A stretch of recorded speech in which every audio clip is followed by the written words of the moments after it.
Right, we are finally live after just doing some changes just to some software. So I do apologise for the slight delay. So yeah, um, there's going to be loads of people streaming this, so everyone's going to have their own ideas about what's going on. This is the first time I've tried it. I haven't even gone into doing any racing yet. We've literally just installed the game, and so I'm just looking at the settings at the moment. Two noticeable differences in the settings here. We have lock to horizon and we have mirror view distance. So mirror view distance is going to be when you look in the rear view mirror, how far away do you want the cars to be? You know, if you've come out of to Europe and there's not a huge amount of other tracks really that many of the race series go to in sort of that part of the world. Doesn't really produce that much close racing, I didn't think, simply because, well, I say close racing, they stay together quite well, but it's just passings are just a nightmare, and I think everyone complains about it, which is going to be an issue. But you never know, I might warm to it. I warmed to Paul Ricard, which I didn't think I would, so you never know.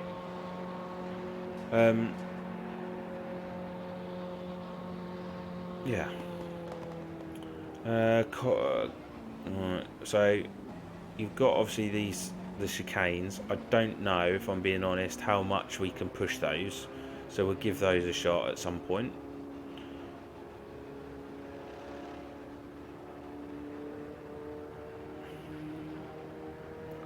Just kind of noticed that as you go past the trees, they change colour, but I don't.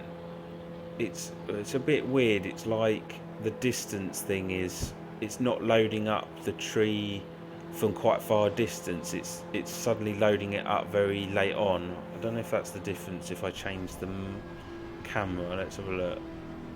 Right, so I'll just pause it for a minute.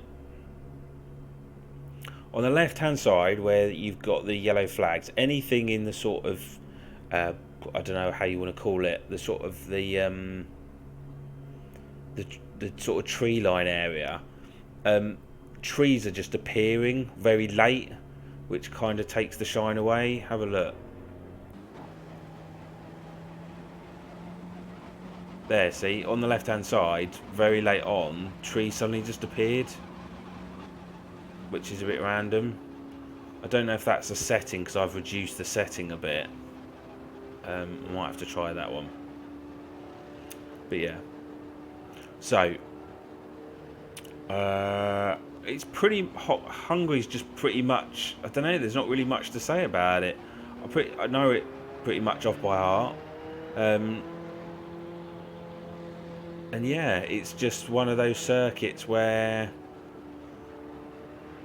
to be honest, well, it's got a steering wheel, but if you've got a controller, your hands are just constantly working all the time, and it can cause a bit of pain, to be honest, because you can't have time to rest. You end up with claw hand for an hour. So it's good that we've got the steering wheel now to just yeah, try it out.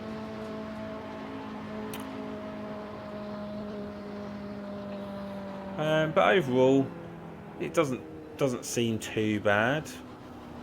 We'll just build up the speed a bit, but I don't really like this.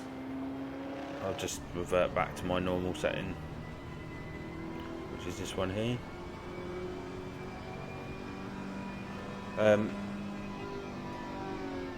We'll see if there's any particular corners where the game starts to slow up, whether it gets a bit lagging in, you know, frame rate or anything like that.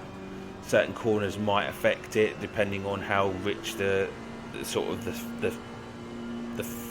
what do you call it?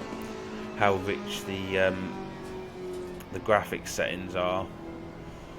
But I think, to be honest, well, we'll have a look, but we'll see how strict the corner cutting is as we sort of practice throughout this, because you've just got things like here, which it would seem you can take quite a thud on that one.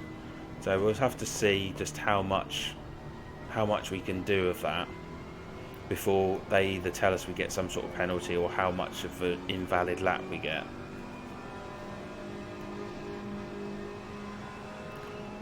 The Ferrari is always quite distinctive with the sound.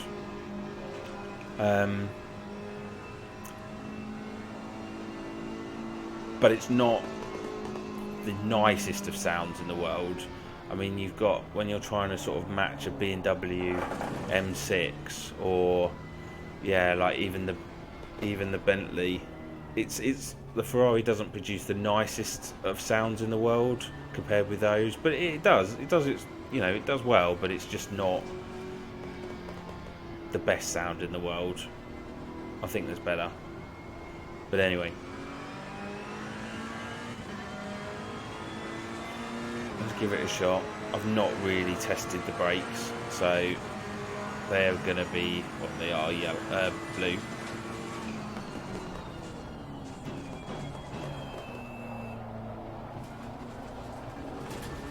Tell you what's missing is the little blue box that they've got on some of the other cars that just show you a just bog standard lap time. That's gone. That's not on it. Just need to warm up the brakes a bit.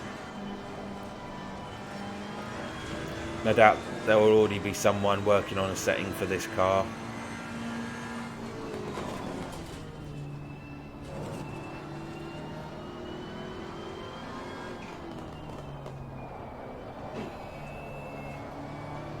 And at the moment, because you're on a circuit where it just bends and moves a lot, and you need a car that's not going to be understeering and all over the place.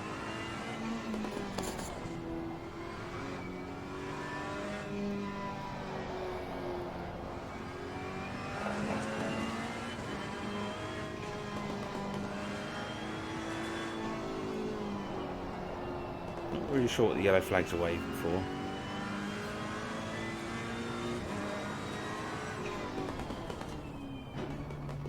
Sorry, green flag's my mistake. Apart from the fact that I've gone wide.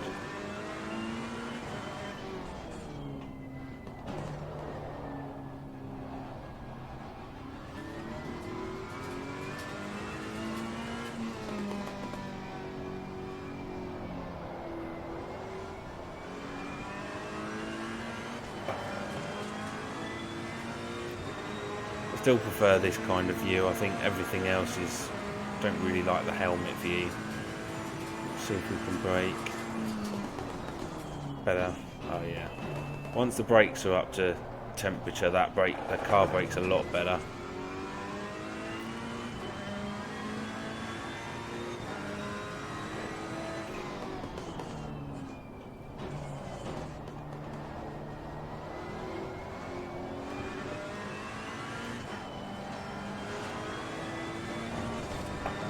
Quite nicely balanced.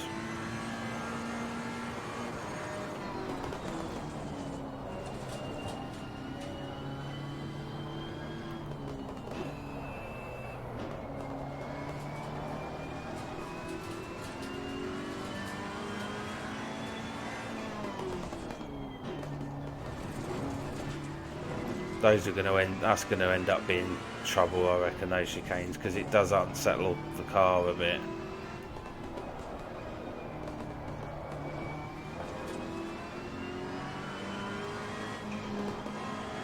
Can't quite take that flat yet.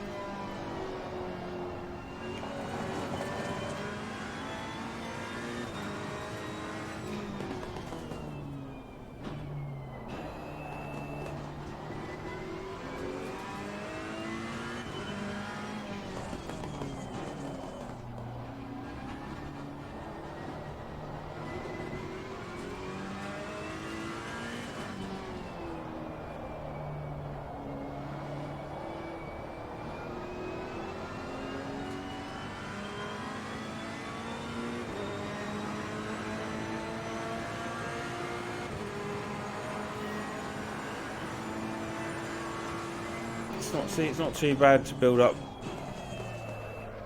apart from just learning the braking distance of a Ferrari. it's quite quick to build up sort of just consecutive lap times, where providing you obviously don't run off the track,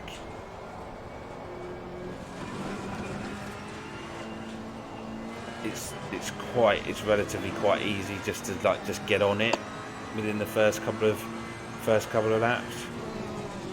I unfortunately got that apex a bit wrong.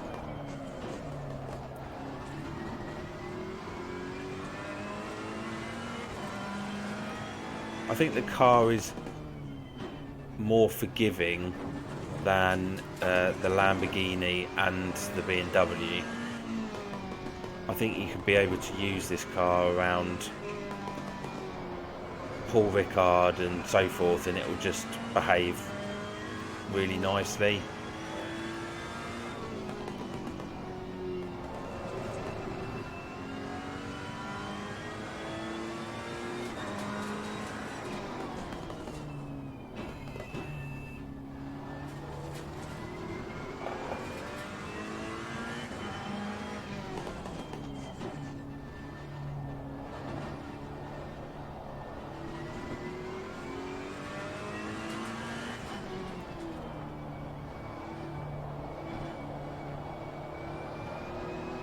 Then have to try it in the rain, see what that looks like, because Hungary is one of those places where it's either really, really warm or it's raining heavily.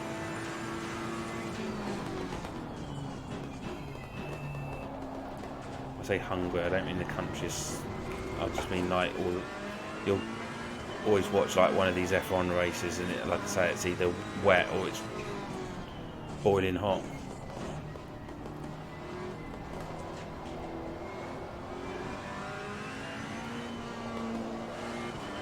I wanted to take that flat, but you can't, just got to get the line right for that.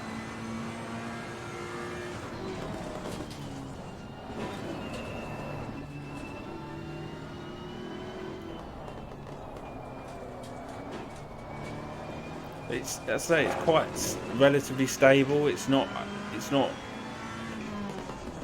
of those cars where you can kind of chuck it in and it's not gonna just totally lose all inhibitions and just go wildly off track. It does stick well.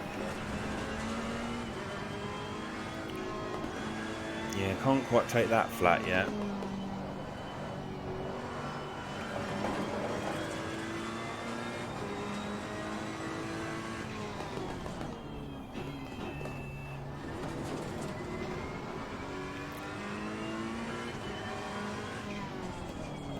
Well, I think we pretty much have got the gist of Hungary, and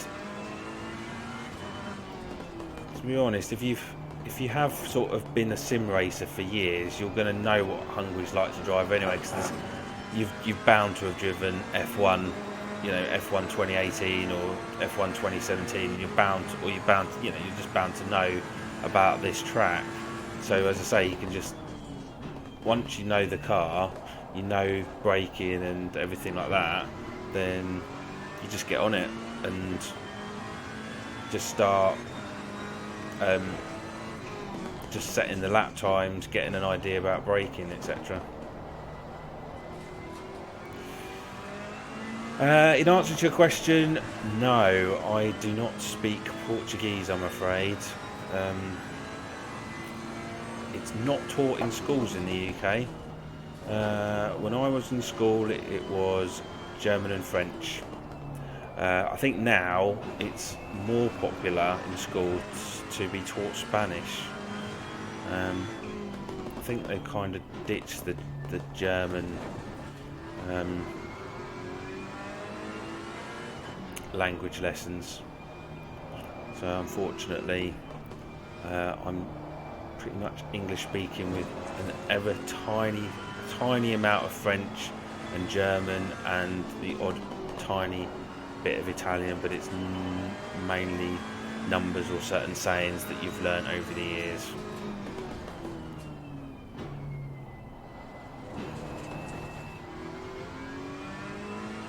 Sorry to disappoint you. just, yeah, it's...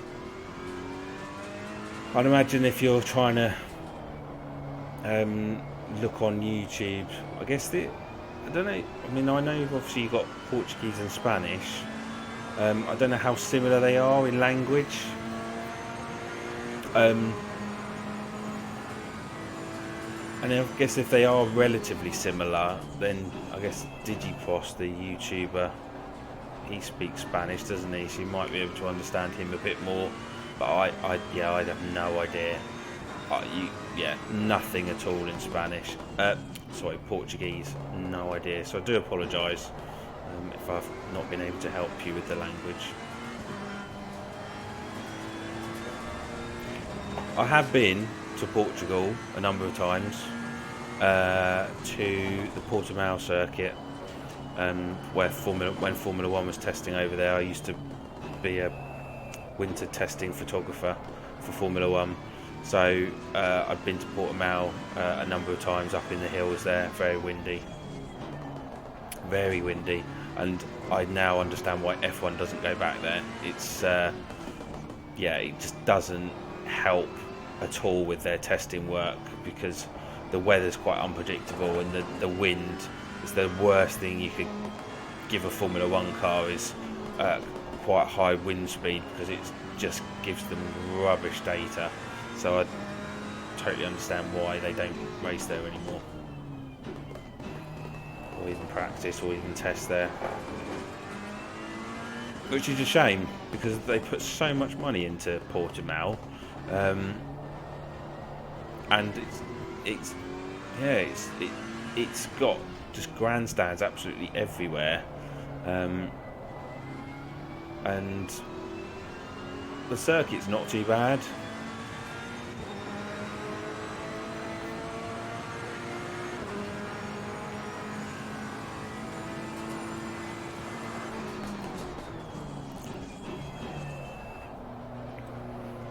I think I was a photographer. I was a Formula 1 photographer back in the day. We're talking sort of early 2000s up to about 2007, 2008, and did various other race series here in the UK, touring car, and the odd sort of special event at Silverstone, that kind of thing, even GT racing. But over the years, just like a lot of hobbies that I've had, they've just sort of faded. I say a lot of hobbies, that makes it sound like I've got absolutely no attention skills. I loved photography, and then realised that I didn't have any time due to work commitments to go out and do photography. But I made some. Oh, I made some quite a bit of money selling my Formula 1 photos back in the day, and work got in the way, so I stopped it. And then I decided to kind of get back in and combine sort of two decent hobbies together, which was flying drones, which you'll sort of see on my YouTube channel, that I've got some sort of drone videos and stuff, because I liked taking photos from up in the air. That was really good. And putting quite a lot of money into flying drones, and you get some absolutely fantastic, run them through Lightroom, and you get some absolutely amazing shots. But the world and the people who live in it really don't like drones now, and to go out into a park or to fly a drone down by the beach or the sea, you just get so many people who want to ruin your fun. You're not doing anything wrong, you just want to go out, take some nice shots, some nice videos, some nice pictures from the air, and people are coming up to you and think you're some person who's spying on them and yeah, you're not, and it just ruins the fun. And so that was another hobby that I ended up just sort of selling up my drones and being like, great, that was short-lived. Yeah, which is a shame, because you can make quite a bit of money, I think, with drone now, so, you know, selling video footage and stuff like that. Yeah, but so no, but I don't really do photography anymore, and sort of just end up working a lot of the time, which is a shame. But is there anything in particular that you do for photography wise, or is it just landscape or portfolio or anything like that? Portfolio, you know, people. Is it modelling? Is it sport? Is it anything like that, or is it just basically you'll just go for a walk and see what you like?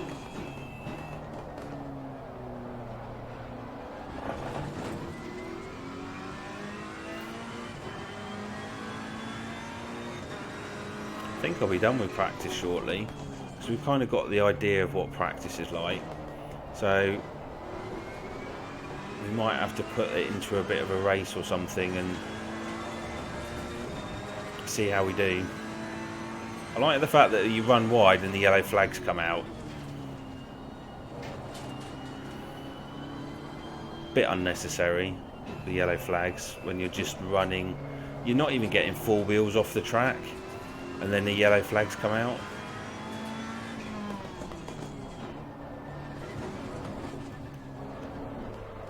Oh, okay. I said about the car being unforgiving, but that, I thought that chicane is going to capture that. That chicane is going to mess up people for months to come, because it's unsettling the car quite a bit, so you can't really ride the curb as much as you want to on that, because the car just really unsettles itself.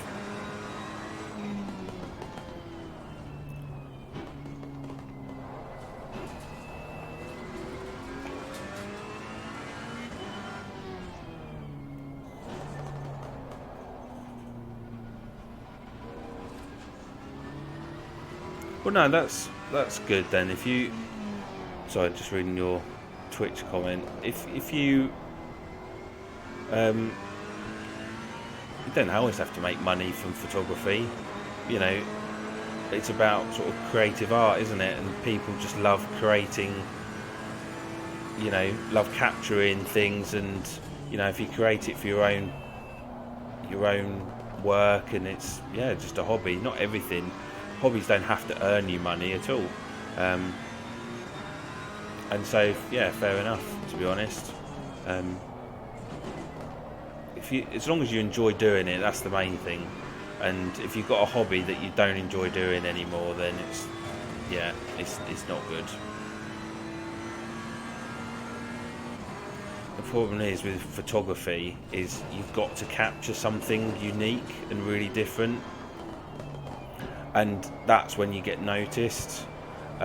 Otherwise, if you just capture the same old things, whether it be beach shots or a picture of, I don't know, a Trump Tower or a Big Ben or something, it's not really going to sell, and it's not really going to get people noticed. It's only until you take something that's completely different, or you capture something at the time that no one else has captured, like, I don't know, something happening in front of you that shouldn't normally be there, and you've literally got a split second before it's gone, and you can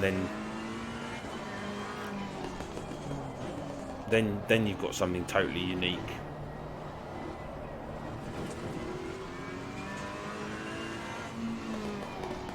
What's difficult then about Portugal to be a photographer then? Is that just you saying Portugal in particular, or are you saying that it's just generally very difficult to become a photographer nowadays?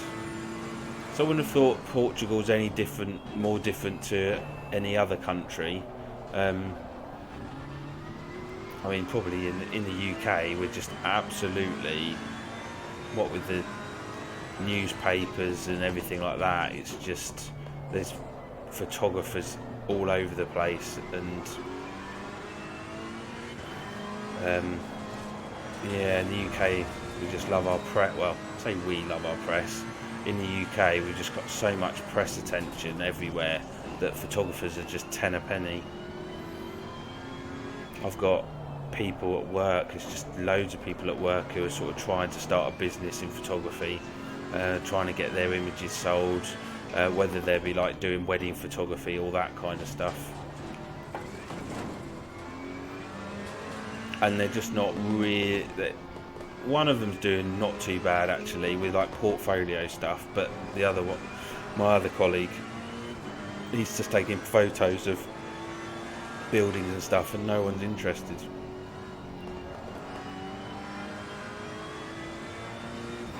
Right, so I think that's enough practice. We'll go into the pits, and then we're gonna try and do a race.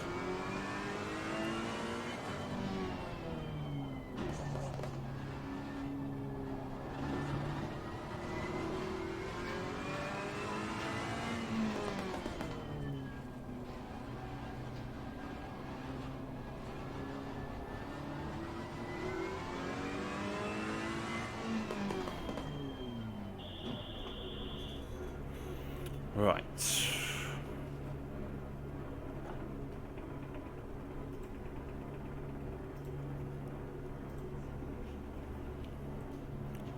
Still, you've probably got better weather in Portugal than you have in the UK to take your photos.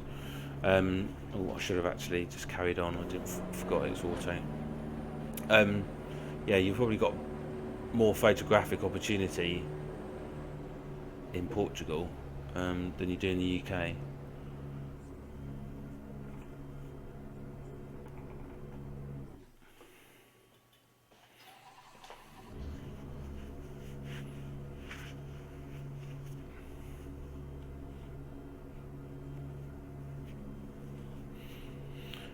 Okay, so we've done some practice. Has the replay? Okay, so here's an interesting one. On replays now, you'll notice that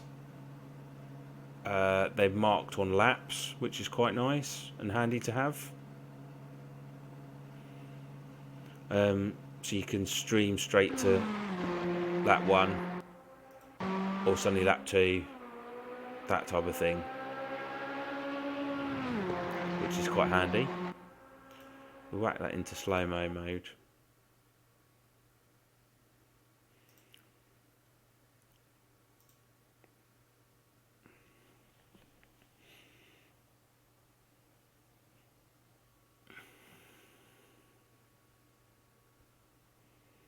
Well, hopefully the stream's not too bad for you on Twitch. I will just double check just to see whether or not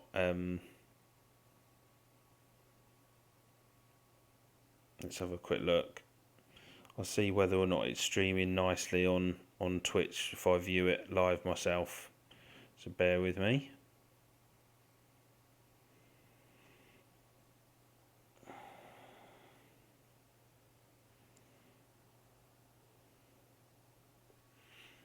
We'll just review some replays while I just check the settings just to make sure that everything's running smoothly.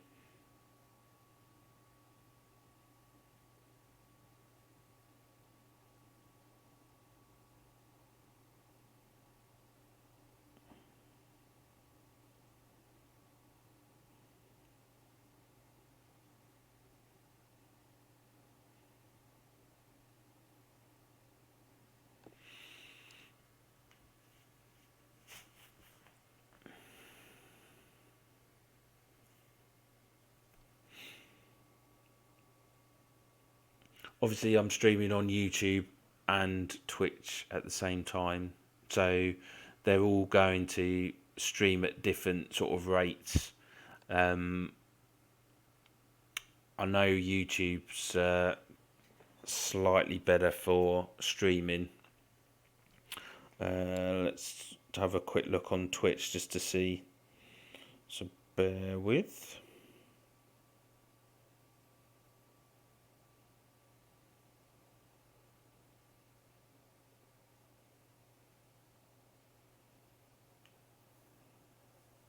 And then what we'll do is we'll just get into some racing.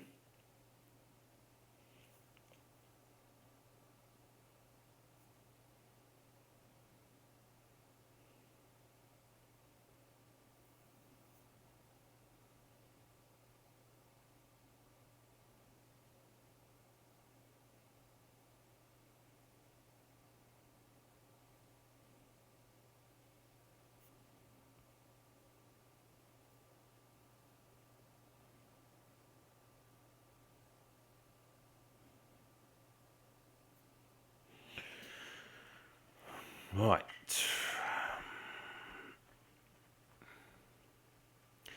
Bear with me. Let me type that into the chat for you so you can see.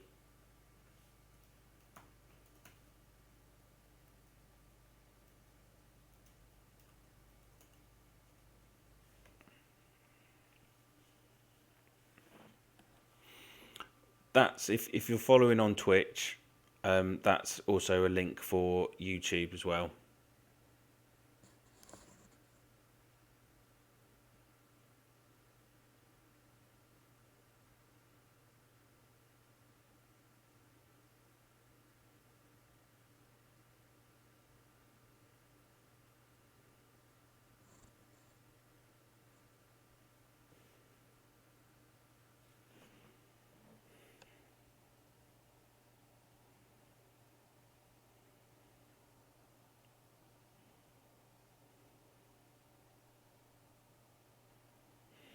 Might just have to. There might be something on Twitch that just makes the the sort of bit rate just a bit sort of jagged, maybe. I might have to look into that. So, in the meantime, I will just check to make sure that the YouTube feed is good. And then, yeah, we'll be just carrying on with what we got.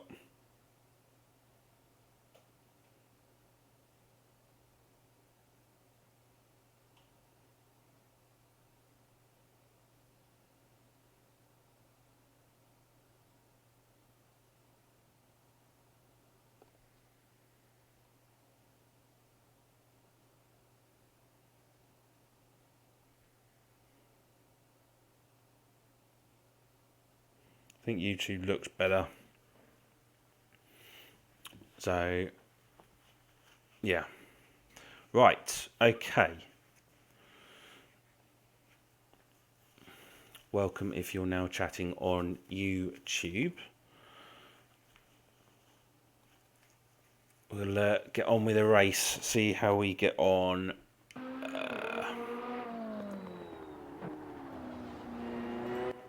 Right, we will quit, confirm.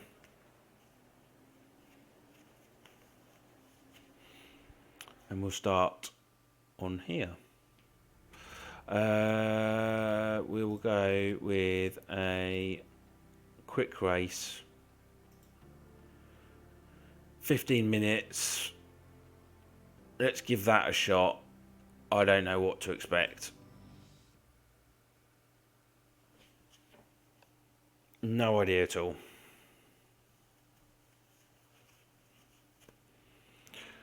Thank you for subscribing to the channel.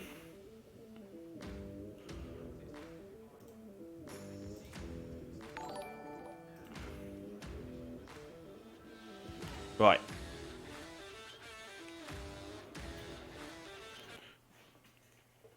We will change the view.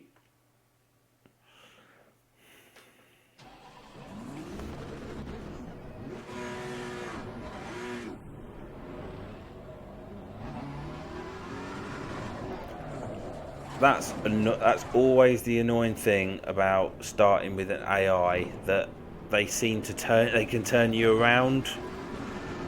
Like, I've just been turned around twice and I've not even got around the first corner. That is incredible. Unbelievable. So we will start that again. Not happy. That happens. You wouldn't believe actually how many times that happens. It seems to be quite regular.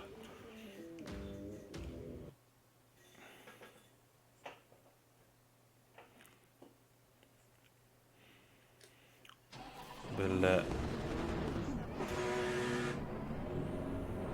and also, what I've noticed, literally just now,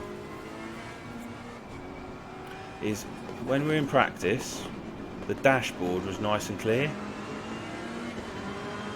And you'll now notice that my dashboard is now slightly blurred, and the graphics on some of the cars are now blurred as well, which is really strange. Well, okay, not so much the cars, because at the end of the day there was no cars when I was practicing, but why is my dashboard now blurred? That seems really, really peculiar.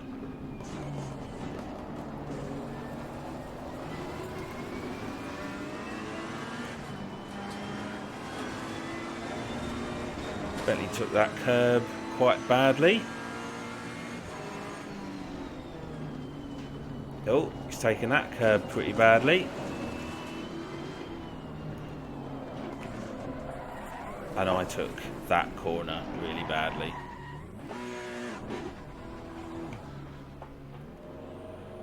So what, actually, I'll tell you what I'm going to do, because I'm not happy with the fact that this is blurred.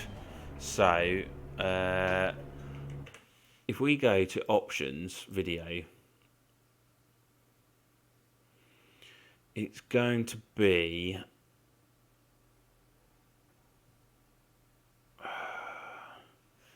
why has it done that? Where is the problem?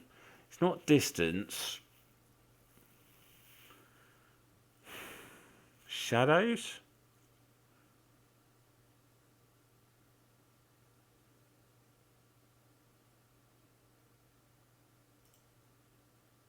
So let's just apply that. Okay, so shadows now has suddenly made that a lot better. So let's have a restart and do that all from the beginning. I do apologise. So we'll go from the beginning again, and yeah, we'll try again.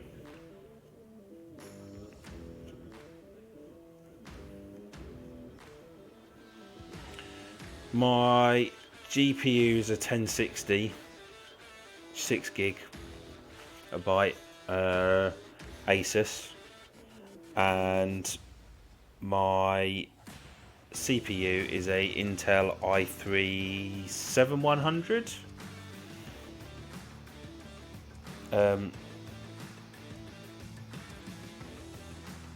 So it's not a relatively slow, it's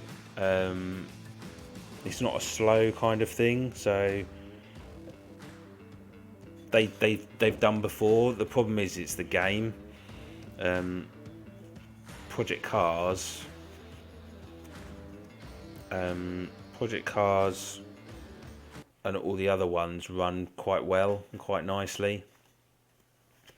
And yeah, this game is just quite intense on your computer.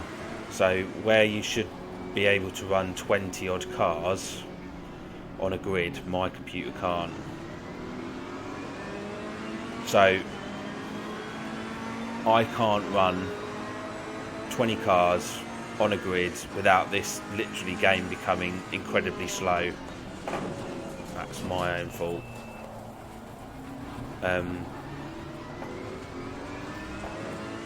And so I have to run only on 12 cars because, yeah, I just can't run any more than that. Otherwise, Wow, we've got some really aggressive AI going on here. Really aggressive. Let's have a look at a replay of that. That was some driving. Right. Let's have a look at that. So first corner. To be fair, that was my mistake. Slightly outbraked myself. And yeah, spun the Bentley around. But coming up here, the Mercedes just totally spun me around.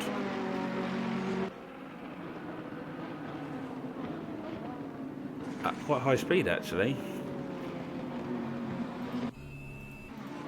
Let's see if we can change the camera angle of that.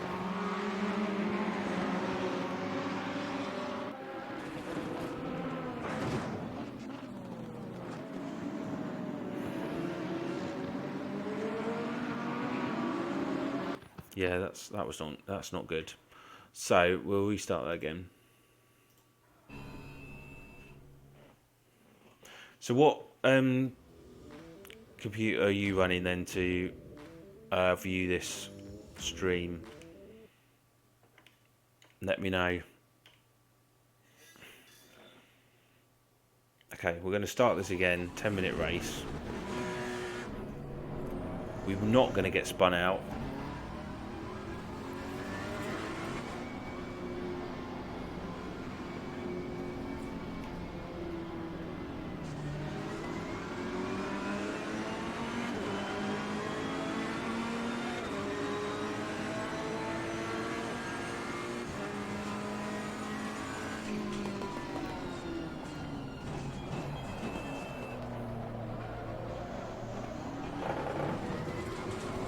Oi! Wow, how on earth is this? This is so difficult to get a decent race going without the AI totally spinning you around. What have I done to that one? What did I do?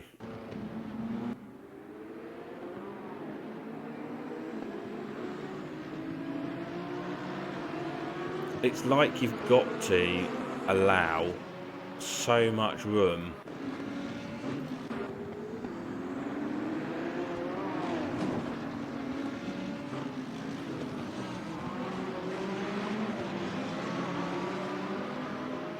Aye. Right. Restart. What's this? The third restart now? Dearie me.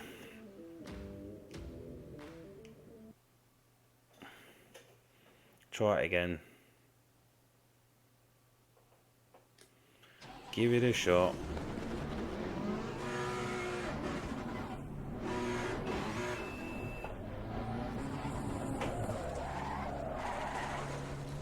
No, they're too. It's too.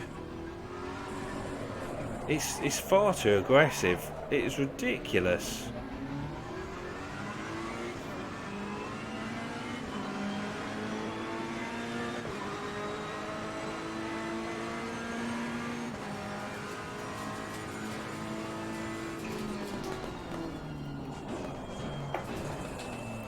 I'm quite happy to just. Yeah, it's just. I'm hoping that's going to be it now. We've got through the first corner. And now we can just get on with racing.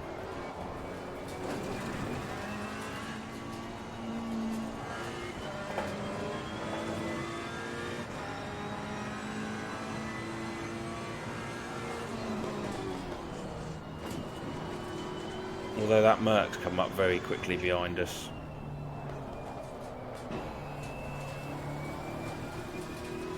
And he probably will be passing us shortly.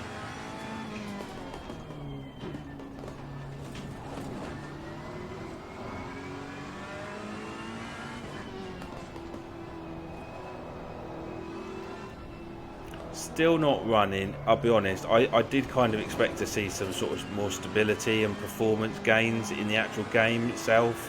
It's still not running as well as I want it to. It's still it's still churning out some sort of, I want to say, dropped frame rates. It's just not overly smooth in some parts, and it's still, yeah. But I still can't run more than 12 cars on a grid, which is annoying. No doubt I'll try VR, but I don't think that would have probably changed.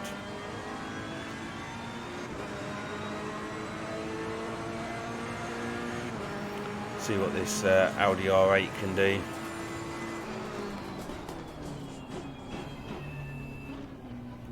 Thought I was going to go down the inside of him then. He's really... Okay, so basically whack into the side of any AI car and you're going to become worse off. That's the deal, as I've just found out. So where are we going? We're back at the grid now. We've got 12 minutes left of the race. Let's see what we can do. So the AI is on 88%, which maybe some people might say is quite aggressive or too aggressive.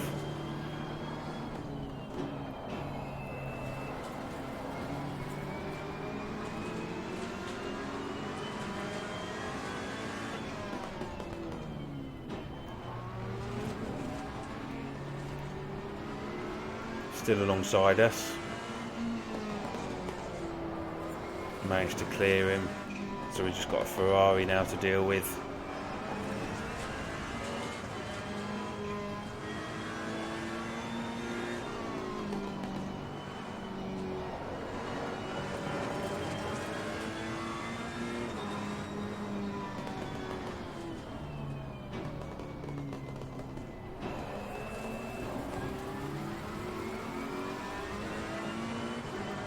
Oh, what am I doing? Sorry, I'm reading the chat. That's my own fault.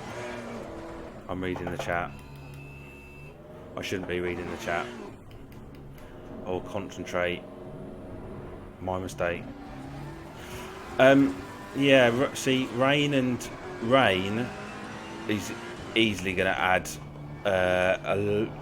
well, not add. It's going to take away the frames per second. That's just going to drain resources on your computer. It's one of the reasons I don't run in rain, because you end up having to start reduced settings and starting to take in cars off the track just so you can run in the rain. 30 frames per second is that's not good. That's not good. But I think people still sort of accept that this game is still far from the end, and there's always that hope that when it's fully released next year and everything is, you know, been added and everything, that they've done some major tweaks, because you shouldn't really be loading a game and on a reasonably decent PC really struggle to get anything out of it. I kind of accept that this is not a fully finished game, and I'm just hoping that, otherwise I'm going to have to start upgrading and adding more and more stuff to the computer to try to make it run. And it's then trying to work out if I need more memory, I need to upgrade the CPU, and I can't believe I'm going to need to upgrade the GPU. I mean, a 1060 should be okay.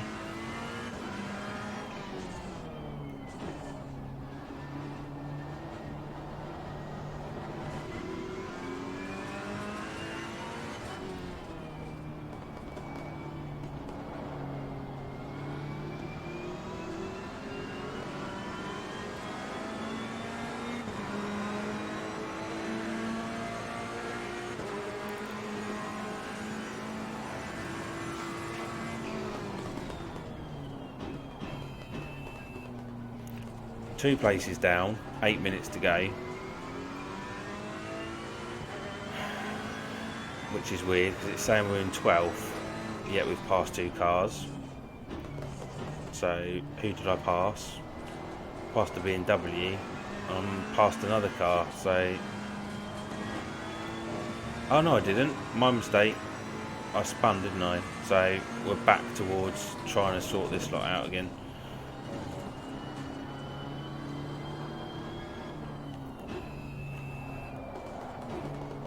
If you've been watching the video or my live video on Twitch or YouTube, if you are watching it on YouTube, don't forget to hit the like button, which would be, or the thumbs up button, whatever they call it nowadays. Just encourages me a bit more to just continue with producing content for the game. And yeah, if you've already subscribed to the channel, then thanks for returning. Especially as I know that it's probably a busy evening for everyone. You're either trying out this game on your own computer, or you've got your favourite YouTuber currently driving around live on YouTube at the moment. In which case, yeah, I understand if you want to go off to them. Leave me be, I'll just continue racing, and I don't mind. I was going to do it anyway, but if we can stream it, then all the better. But any form of, yeah, hitting the like button would, one thing, if you're going to do one thing tonight, apart from go to bed and have a cup of coffee or a beer, is just hit the like button. That's all I ask, and it's free as well. I was going to sneak down the inside of the Ferrari there, but decided not to.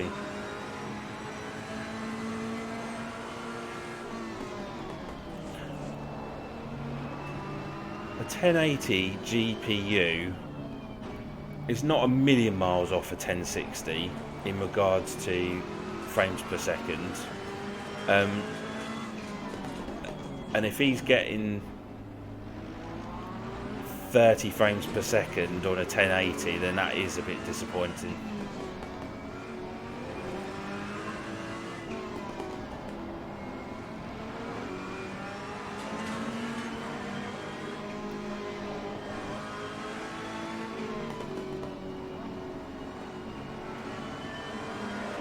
Oh, I literally got the I got a bit of nice. I got some nice acceleration out that corner, but unfortunately he was just got in the way, and I wasn't able to pass him. But we've managed to do that now. The AI are a bit slow. I'm not gonna. The AI are slower than I thought they'd be around this track, to be honest.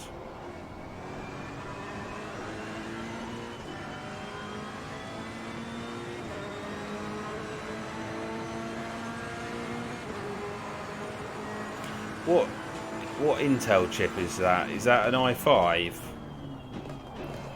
If he's got 8400.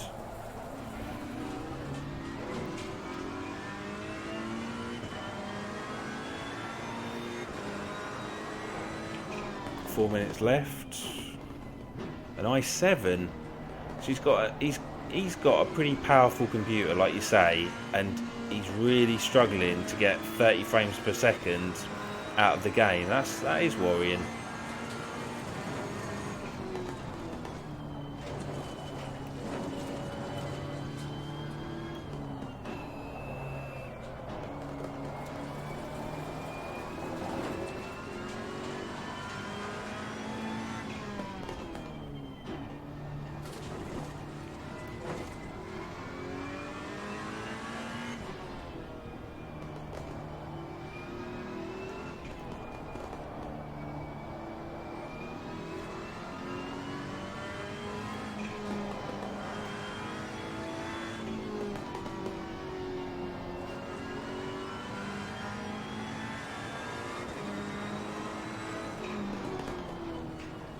Crazy. That's crazy specs on a computer to then struggle to get a high frames per second on this game. But it gives me hope because it makes me realise my computer's not as bad as I thought.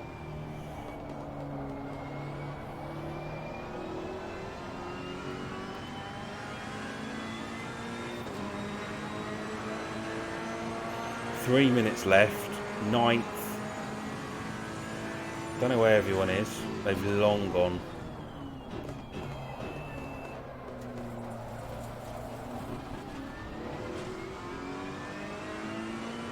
Probably not going to find anyone now.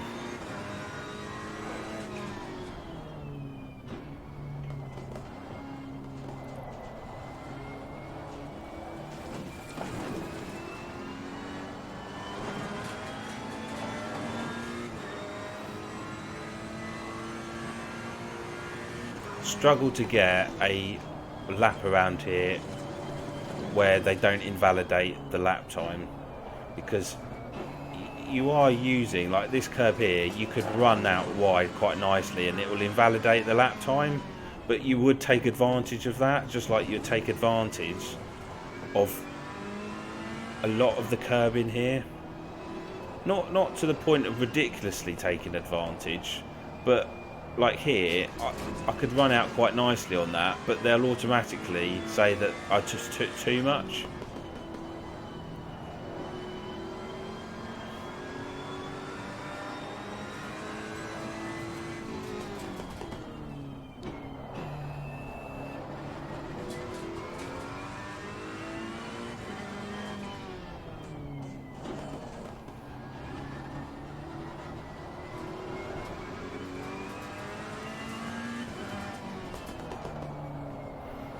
Right, we are 1 minute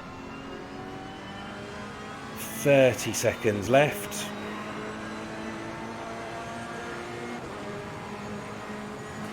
Still no sign of anyone ahead.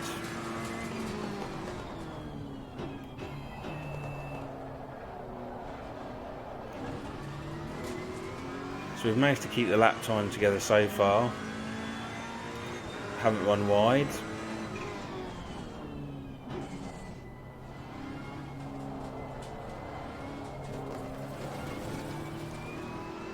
Gone invalid.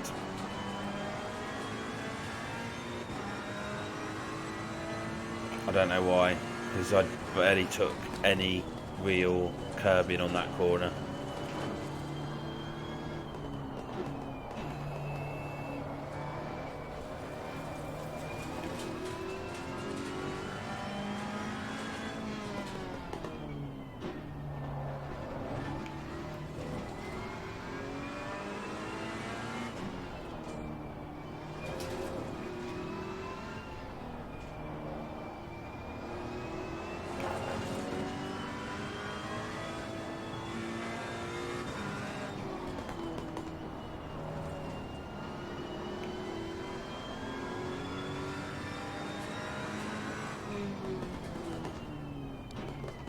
Wow, we're just floating around here. Nothing else is really happening. Everyone's gone from behind us and in front of us.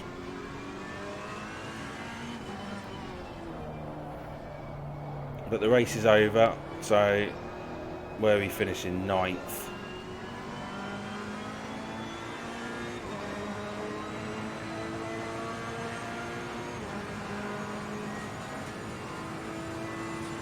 What I'll do after this race, I'm going to put it in rain mode and we'll see how we go. We'll see what it looks like.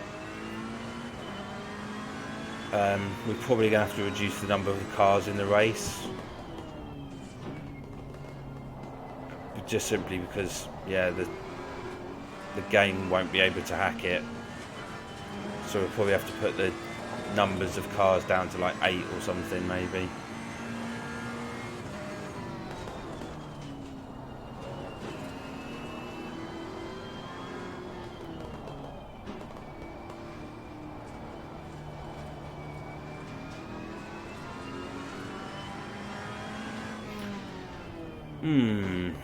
I had this discussion with someone on my feed the other night, and the best car that drives best, or the I would go with... I was going to say the BMW, which I know is controversial, and to be honest, any answer I probably give is controversial. I did warm to the BMW. It did stick to the circuit really nicely. The Lamborghini is a bit too fiery for my liking and a bit too unpredictable. The BMW just seems to tick all the boxes, but I did find that I anticipated that this Ferrari would be good, and it is good. But I'd still, at the moment, my heart wants to be with Ferrari, but I think it's with the BMW. That's what I would say. But yeah, I'd be interested to know what would be your car of choice.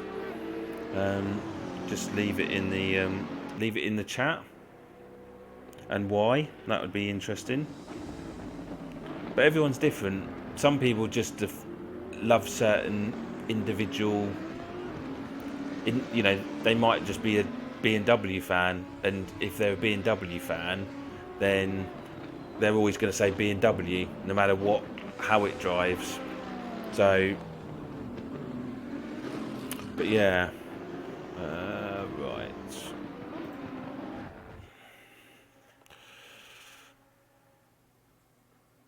We'll whack it onto a replay.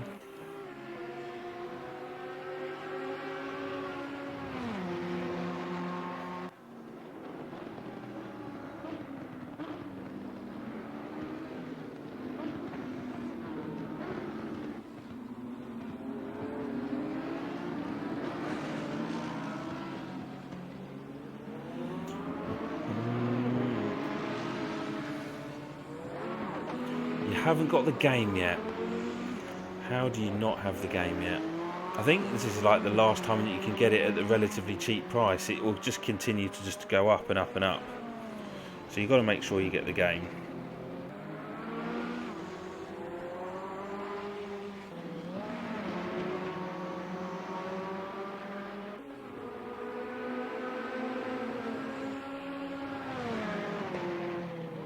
Definitely got to consider that.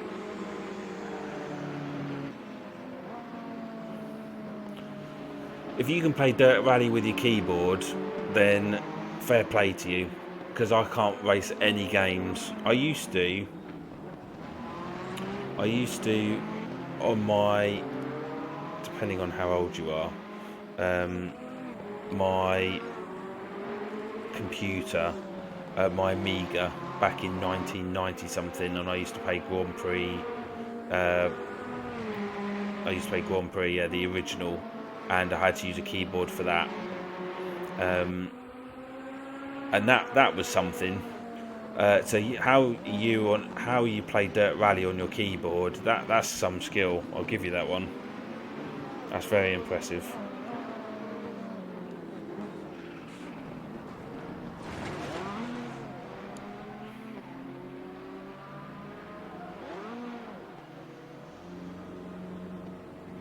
So if you got the game, what do you think would be your most favourite title or car? What do you think you'd enjoy the best?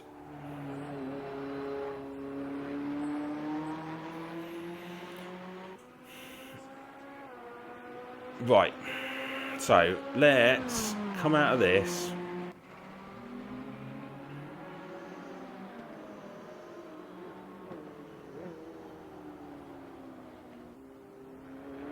And I'm going to now, we'll go and we'll change the weather. We'll see what Hungary looks like in the wet.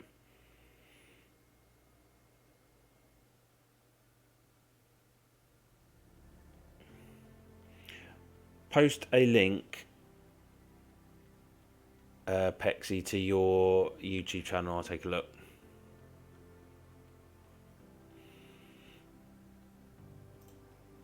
let's go heavy rain. I think we're going to have to reduce the number of opponents because that's just going to be too high. We'll see how my computer copes with this heavy rain.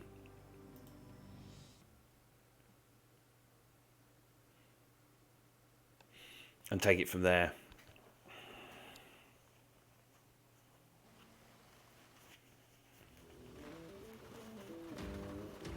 And if it's too much, we'll have to work out something else.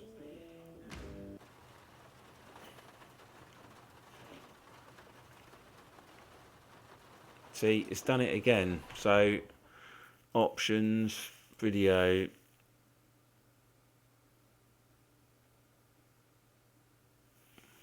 See, why has... Look at the cockpit. Oh no, that's weird. It's okay. That's a bit strange. It starts the race with the cockpit all blurry, and then literally when you pause it, and then come out the pause, it suddenly cleans itself up.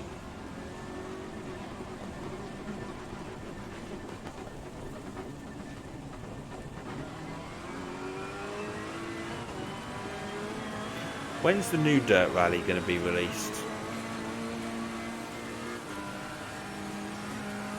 Is that due soon? Oh, I'm going off, I'm going off, I'm going off. I want to restart that.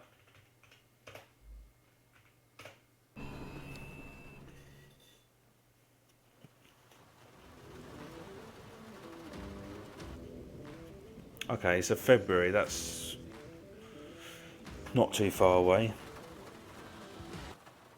There's a lot of praise going for that game, isn't there? I know V-Rally was just released a couple of months ago. That, I'll be honest, did not look entertaining at all. Yeah, didn't interest me.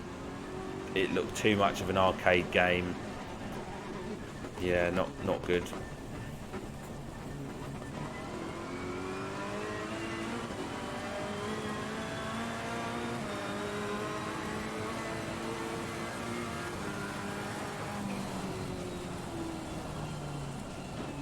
Oh, smashed in the rear by the Audi.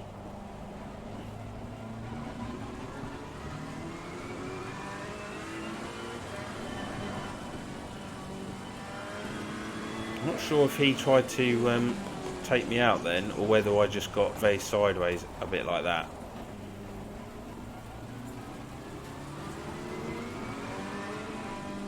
Got a Ferrari 1-2 at the moment.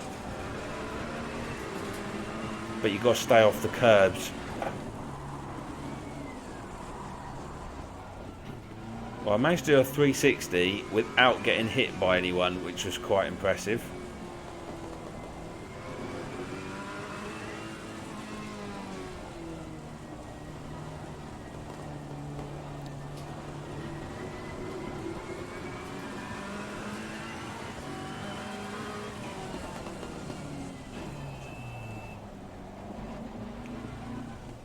Well, it's definitely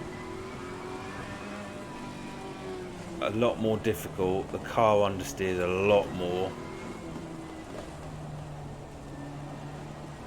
You're sort of tippy-toeing around, really. I appreciate that you're on rain tyres, but that, you see, there was a puddle on the outside, and as soon as I caught that puddle,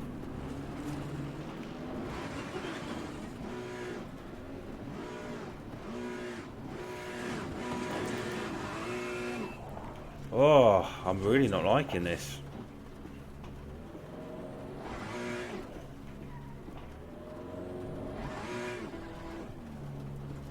It's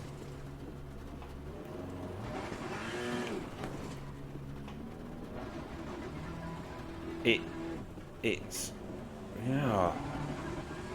You've really got to be like totally and utterly like putting your little tiny finger onto the accelerator in order to get going again, because apply the throttle too much and the car's just spinning out. It's really difficult to drive in the wet. Really difficult.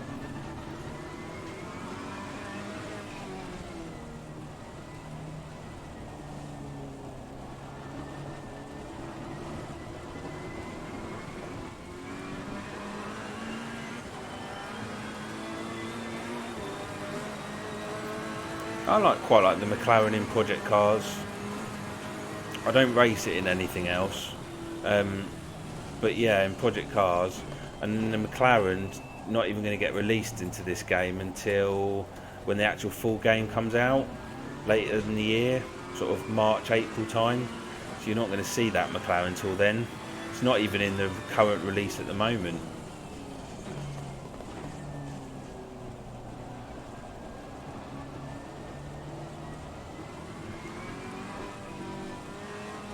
I think this is one of the worst circuits when it comes to driving in the rain. I really do.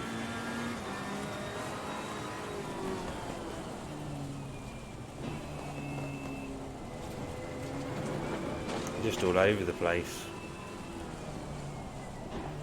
Look, see, you're just...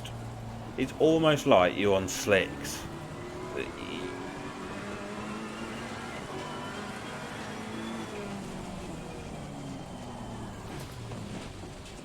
There is absolutely barely any grip at all.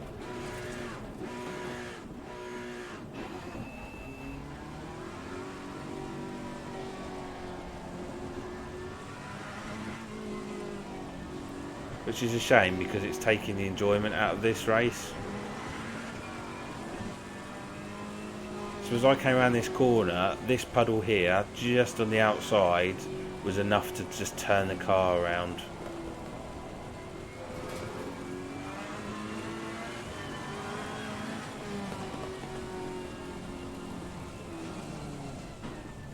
But I feel I'm so slow compared with the AI, just because this car just doesn't handle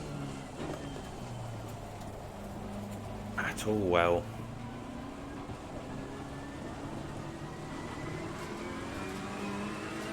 Thank God it's halfway 4 minutes 52 seconds, can't come quick enough.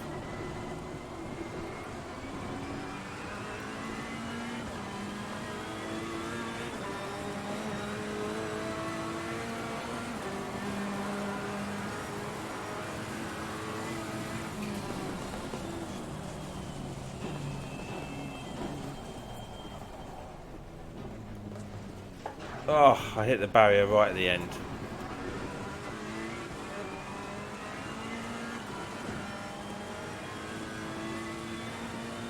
I'm gonna guess, being Portuguese, you are a Alonso fan.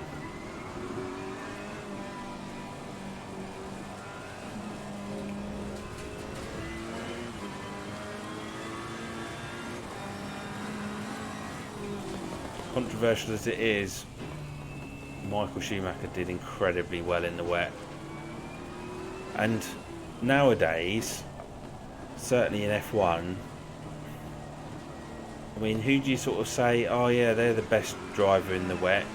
See, I don't think Hamilton, although he's world champion, you certainly could never say, oh, he's like a rain master or anything like that. Not like Michael Schumacher used to be. Michael Schumacher just owned. As soon as you knew it was wet weather, you knew Michael Schumacher would be just all over it.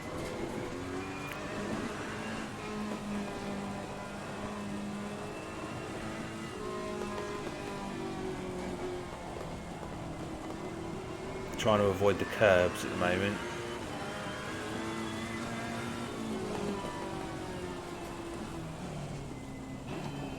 I think in a race where it's raining, I think you'd probably put your money on Verstappen.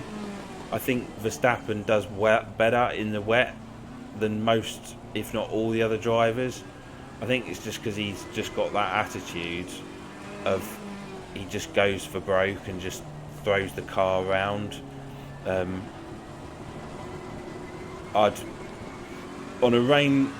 a rain weekend, on a rainy day, I'd probably have my money on Verstappen over Lewis Hamilton.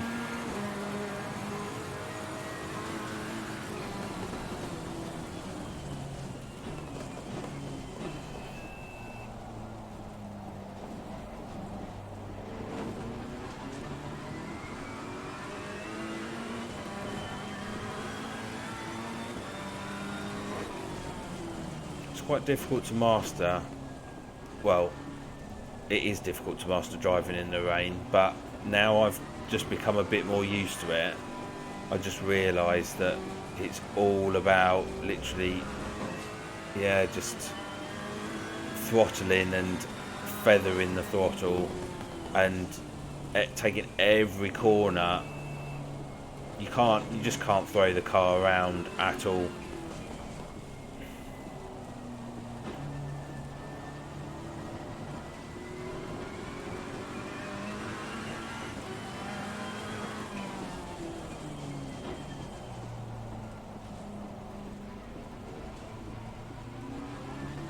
I have no idea how far away I am from the car ahead of me. I've got absolutely no temperature in these tyres whatsoever. They are stone cold. I thought I'd have at least some temperature. Yeah, it's that puddle on the outside just keeps catching you out.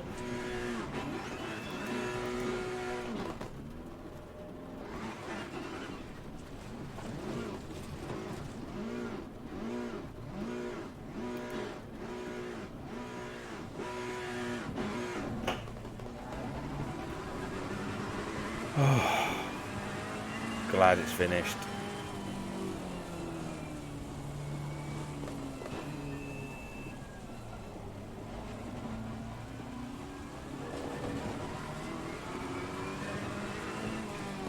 I expected the car to handle a bit better on rails, which I find really strange. I'm just going to have a quick look.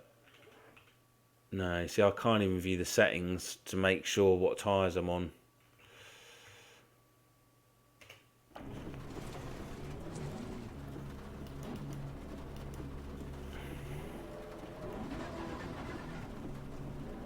We won't be doing this one again, I'm telling you that.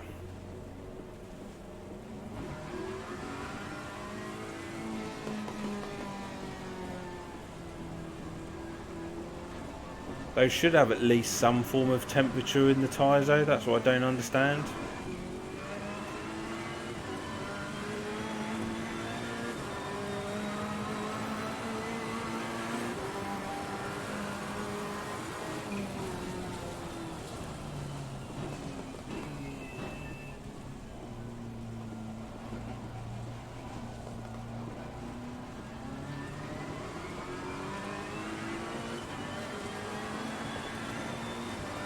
Oh, I've got to do one more lap of this. It's never fun when things just are not working for you at all.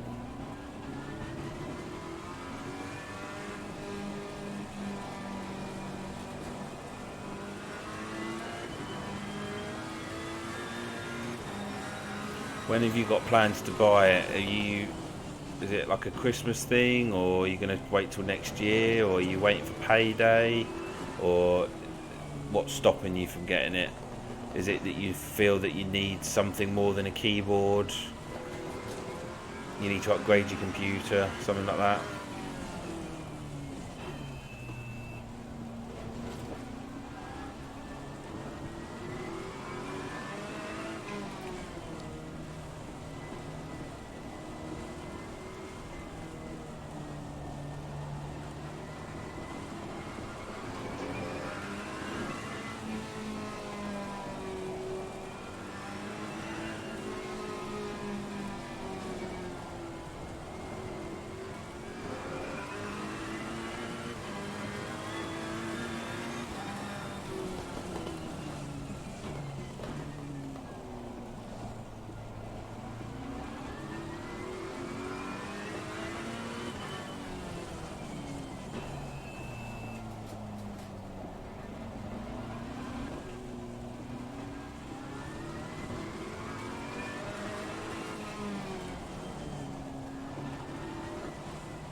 If you've got a 1060 graphic card or similar, and I'd say at least an Intel i5, something along those lines, then you realistically shouldn't have any issues at all.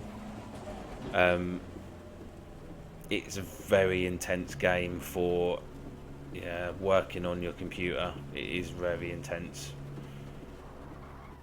That's the only slight issue, if I'm being honest. And it will totally ruin the experience if you can't get your PC to run it.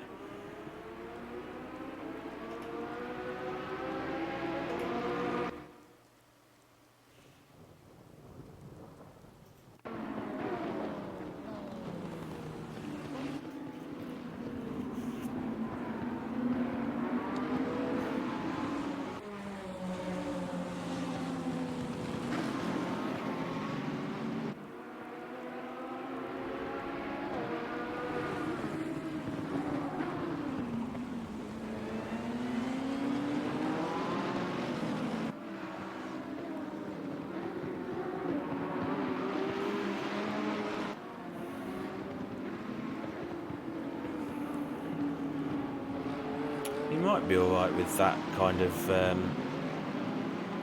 CPU. You might be alright with that.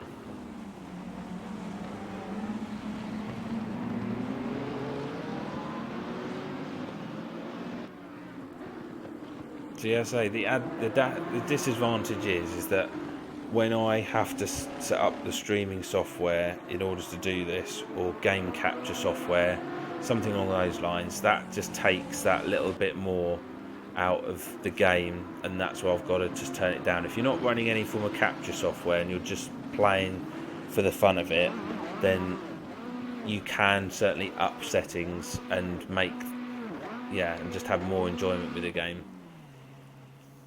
We're just watching some incredibly embarrassing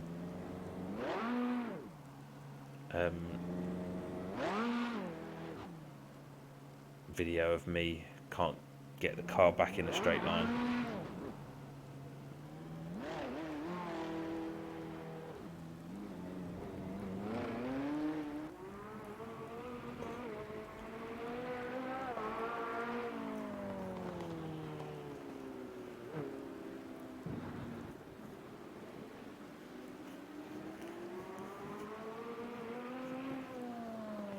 Yeah, no worries.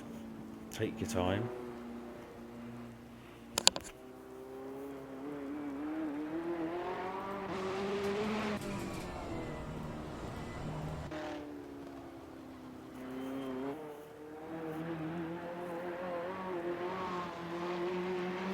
I'm probably streaming for maybe about another hour, and then I'll probably call it a night.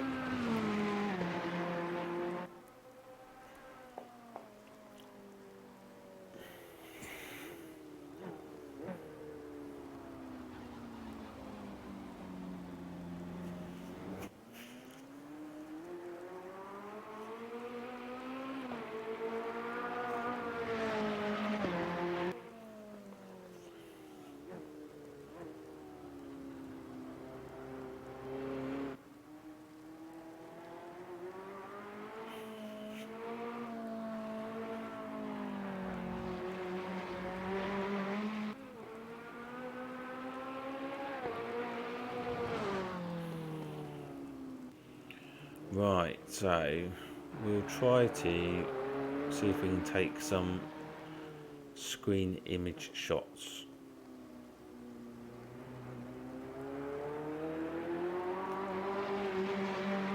Whilst the replay is going, but I very much doubt it's working.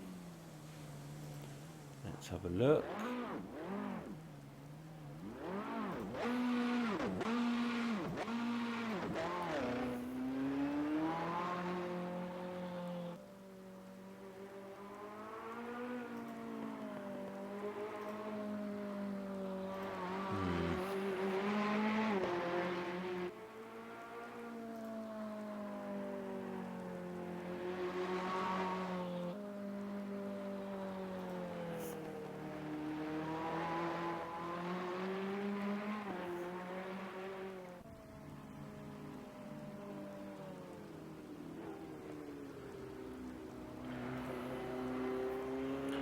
Let's check out.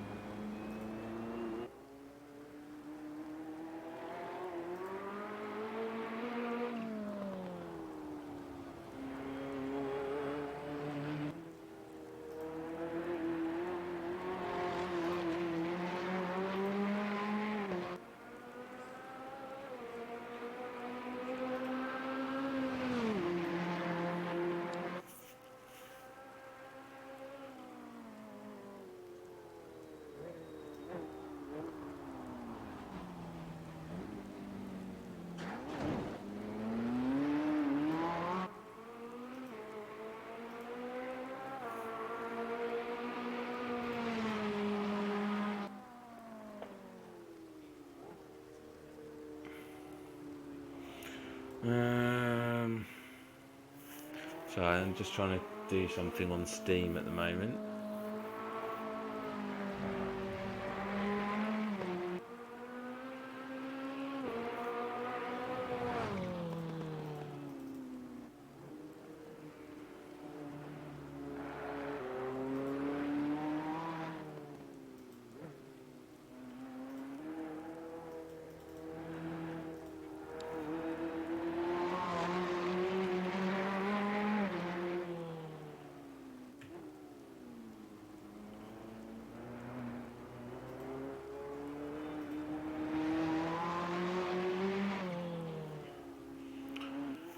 Just trying to take some screenshots. Just trying to see if it's working. And I can't get it to work. I cannot get it to work at the moment on Steam. So that's not very helpful.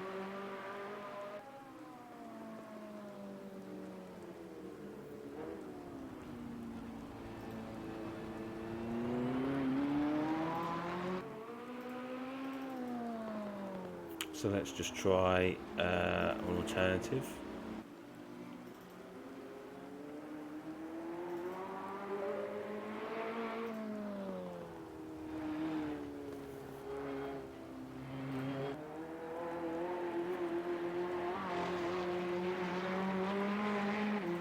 I'm just going to just download a bit of software. Ignore what's on the front of your screen because it's just trying to download something.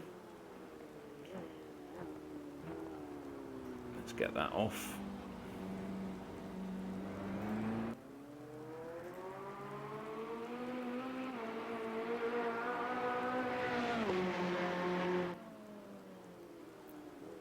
And hopefully I can take a couple of screenshots and then we'll be done. I'll give it another race or move on to something a bit different.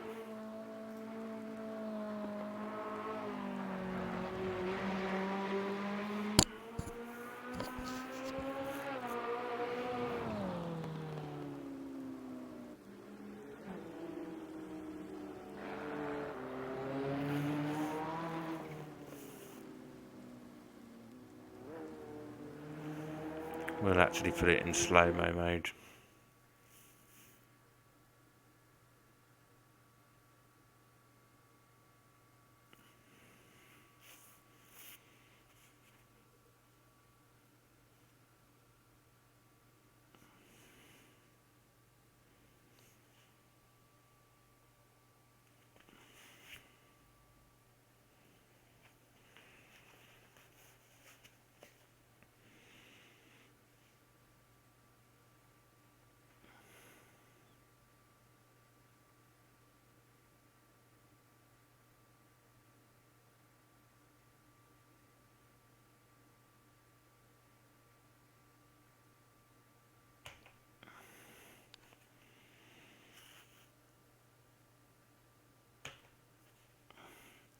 Take a couple, maybe a couple more, and then we'll be good to go.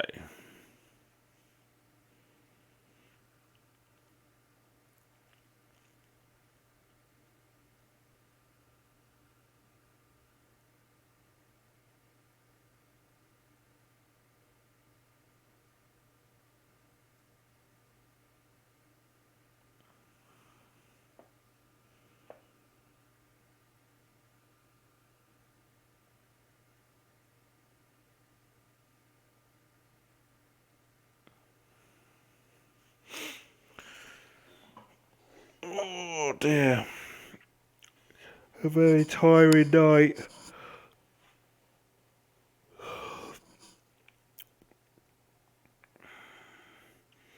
Been a long day, very long day.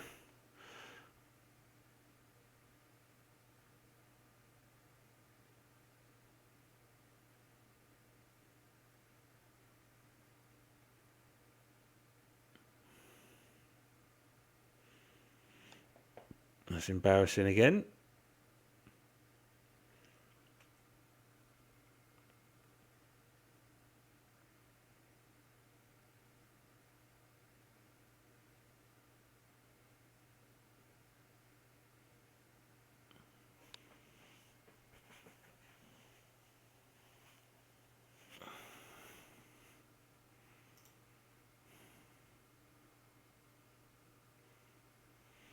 get going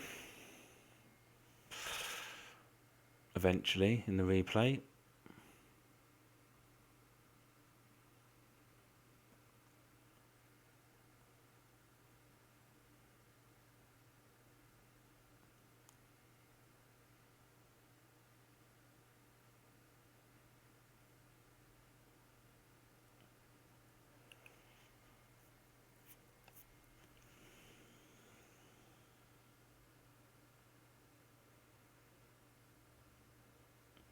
Still think graphically those wheels are very poor in regards to the actual graphics of them. I think Kinos could do better. The rest of the car doesn't seem too bad, but yeah, it's just not those wheels are not doing anything at all for me.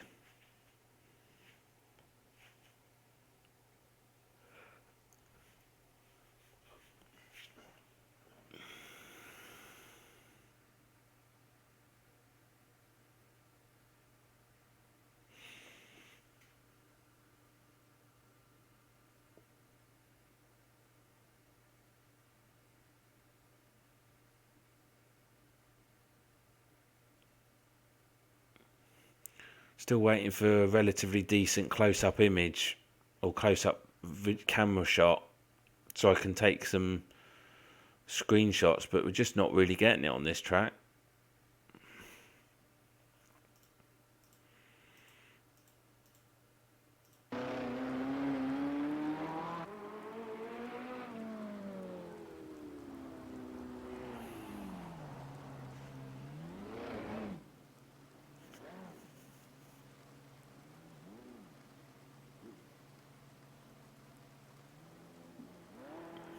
Not at all. They're all just too far away.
Okay, right. Let's quit out of that. I think we're done.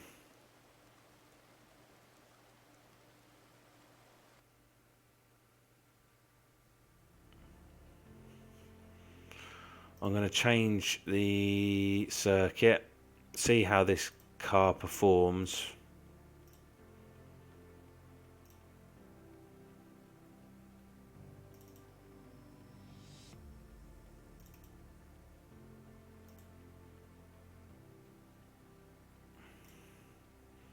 Change the team as well.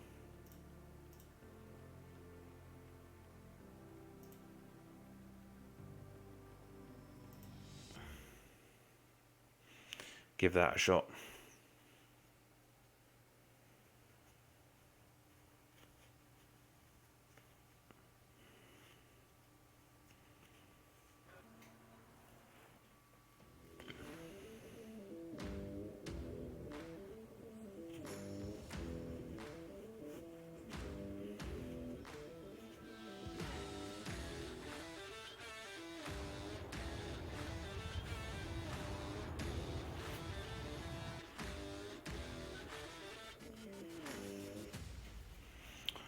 Right.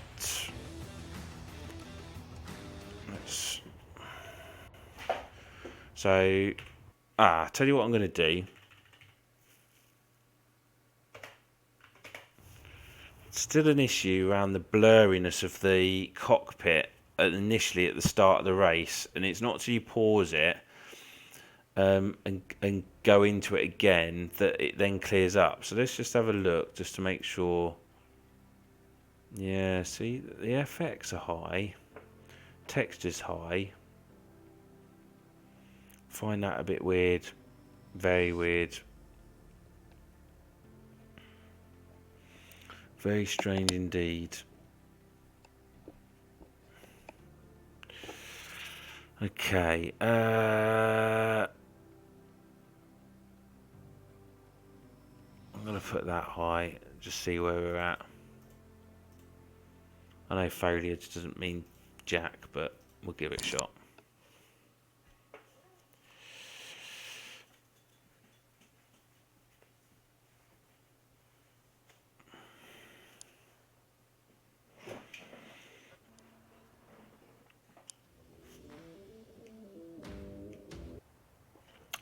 Tell you one thing I didn't do.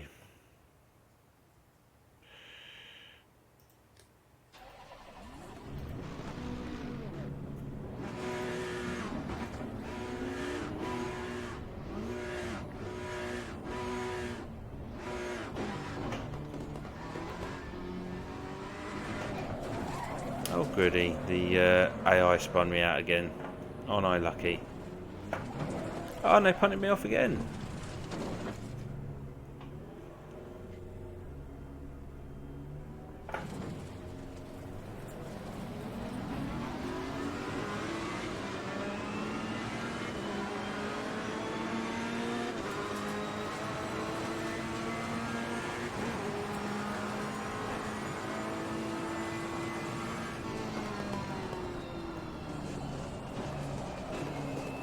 That's what happens when you've got cold brakes.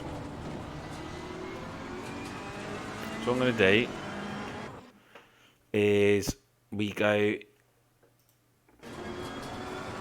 could see the dashboard's blurry, so let's pause it. Let's go options, go into video, come back out of that, go into continue, and all of a sudden it's back again. So that's a bit weird.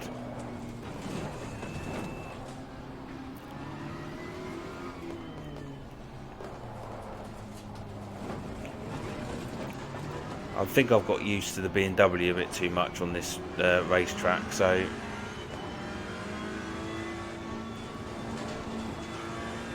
hopefully we can build up a nice lap time with this car with the bog standard setup.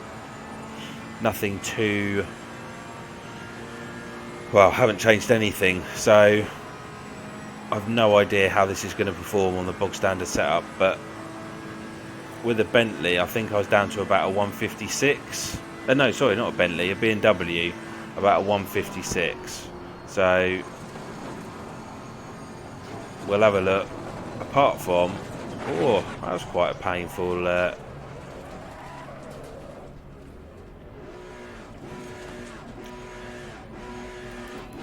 So running curbs automatically seems to be a bit of an issue for this Ferrari.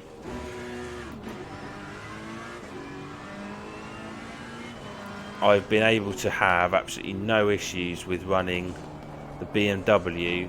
See, it just slides a lot. It does slide a lot on this particular circuit.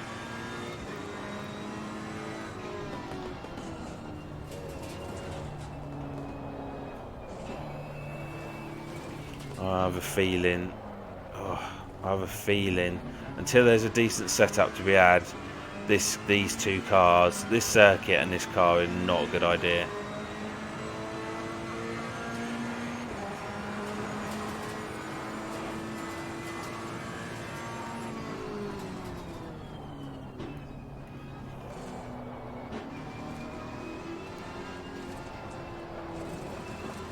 Got quite a bit of understeer.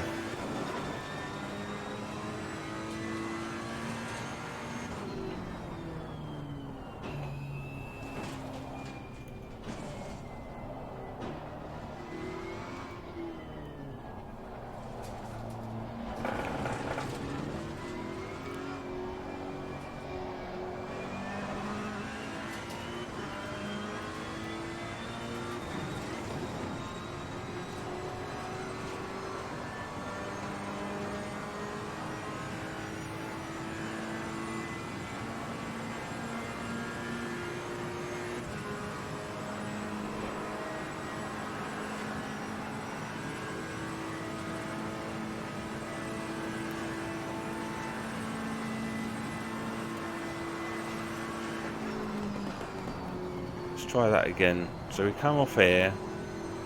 To be fair, we just didn't carry enough speed into that corner.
Got a BMW in the way now,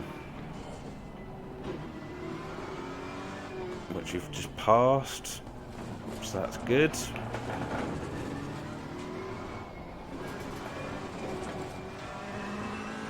Whether or not I'm going to get a lap time out of this, I'm not 100% sure.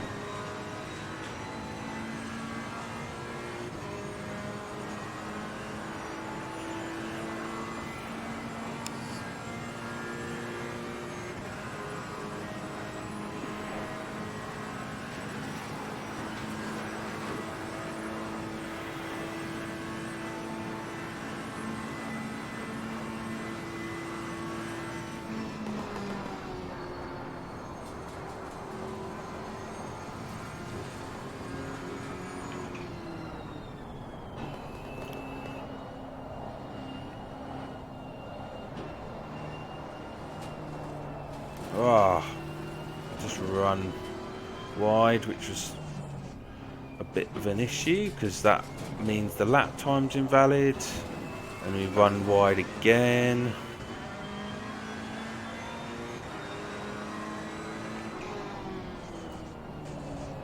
Until we get a decent setup, this car is an absolute nightmare in Paul Ricard. I had a BMW M6 set up very nicely indeed, and yeah, this is just struggling all over the place. Struggling big time.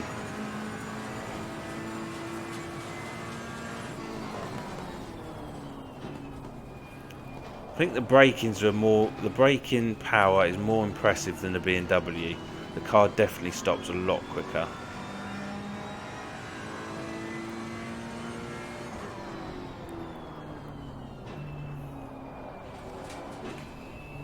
But we're just getting quite a bit of understeer in all the corners.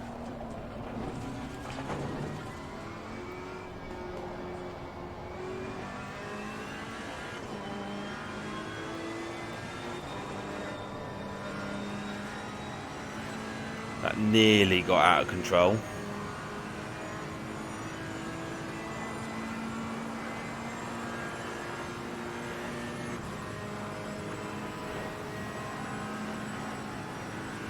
This is going to be the worst sector coming up, I think, for us. Just trying to keep the car on the track is going to be the issue.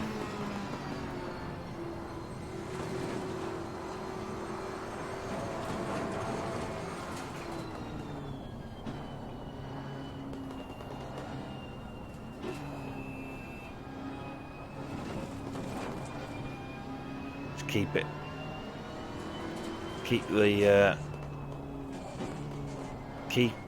the throttle just buried. It's not really, this isn't a circuit where you feather really the throttle. It's the car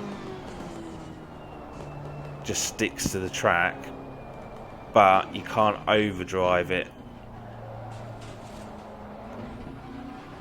So we are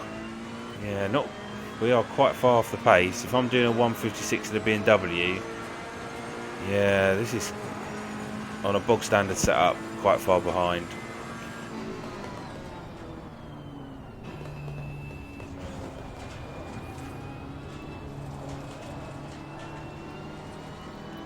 So we're going to get any improvements on this time.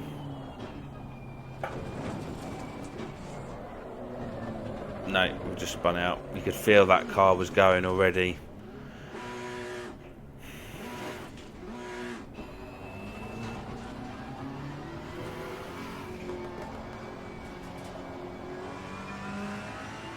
Yeah, until we work out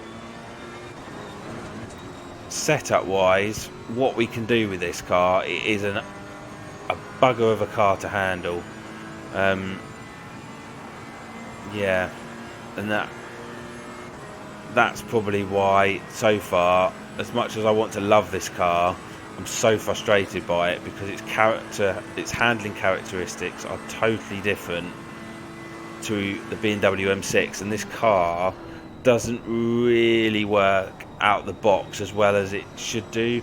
So like tampering setup wise, I think you're gonna have to make a lot of changes to get the car back to a really stable, turns in when you want it to.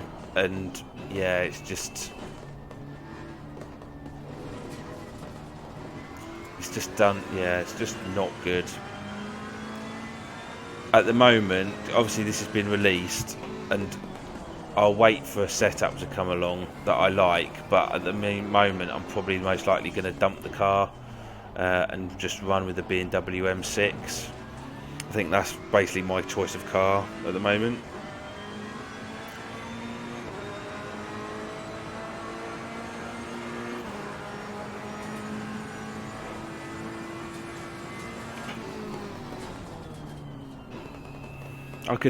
I don't even have to hard press at my marker point compared with the BMW.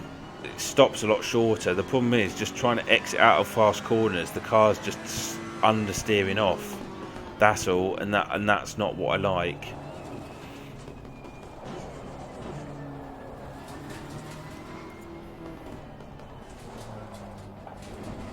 And it's just trying to get used to it.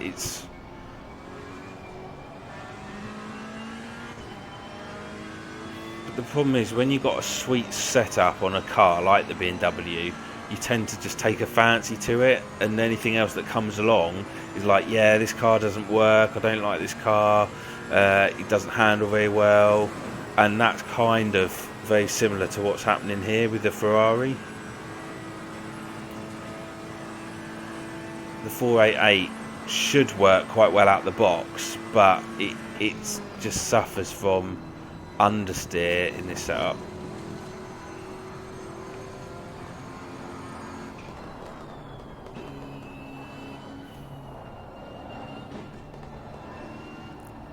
It just runs wide like there. I had to really scrub off quite a bit of speed in order to make that corner.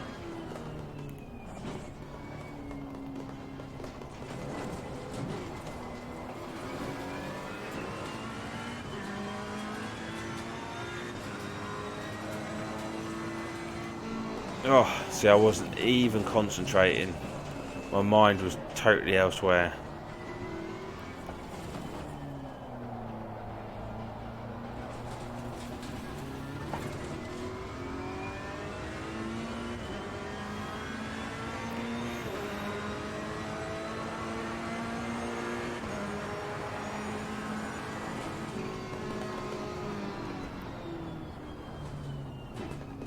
Well, hopefully this will kick into a replay, and then you can see just how badly I performed.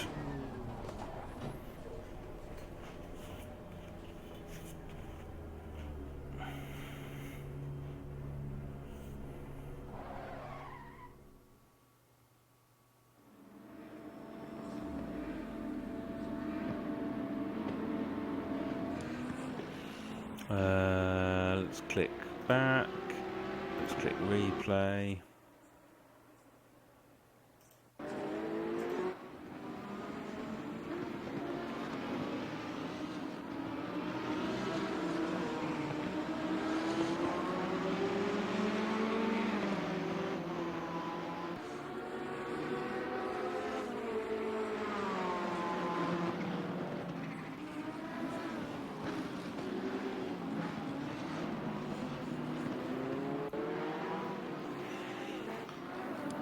whilst we're just reviewing that, I'm just having a quick look at the Champions League scores so far. A few little interesting surprises going on there.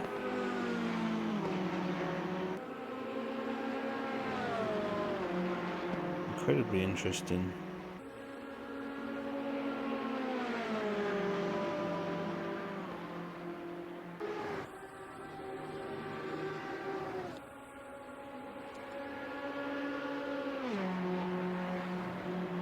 Don't forget that if you are watching on Twitch or YouTube, just a reminder to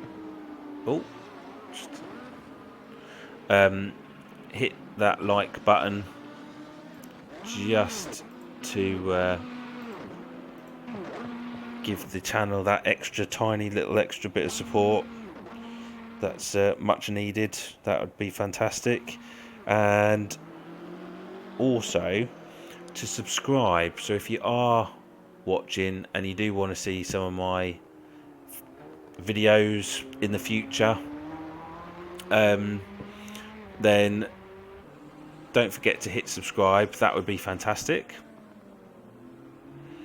as well, just so that every time I release a video or I live stream or something along those lines, you just get notified that that I'm doing something, and it all helps, and it all makes me feel that there's people out there that watch my content and like what they see. So a thumbs up would be really helpful.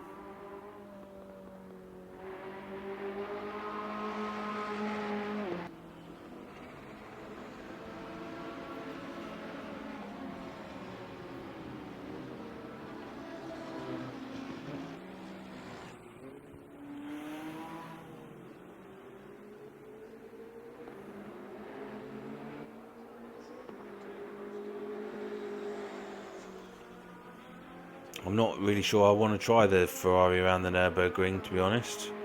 I'm slightly a bit put off by that. Just until I work on a setup that the Ferrari can cope with.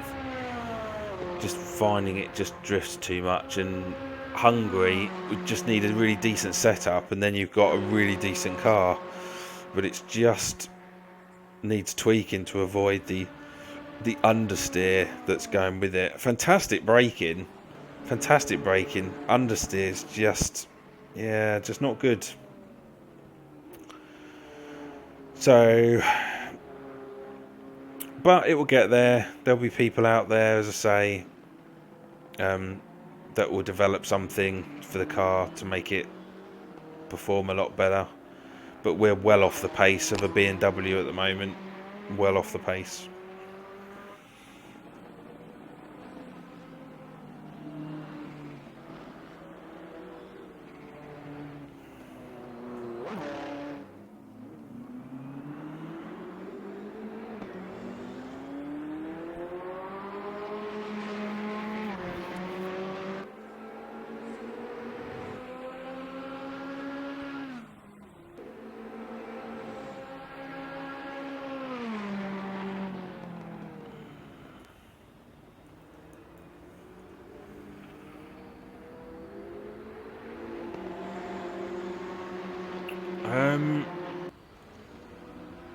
I can't honestly tell you what the best time is around the Nürburgring.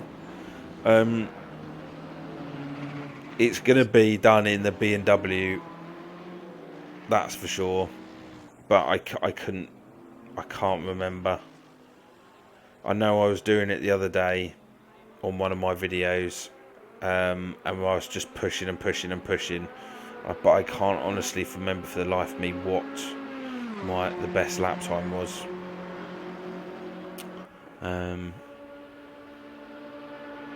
So yeah, sorry to disappoint you.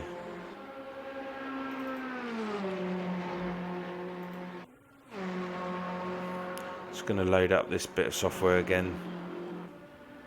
I have an Instagram account, as you can see in the description below, which I like to take photos of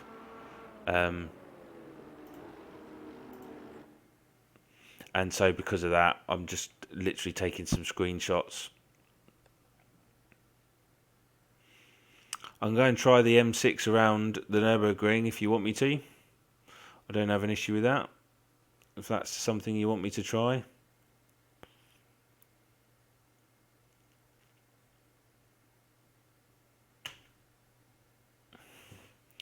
We're just going to slightly rewind that.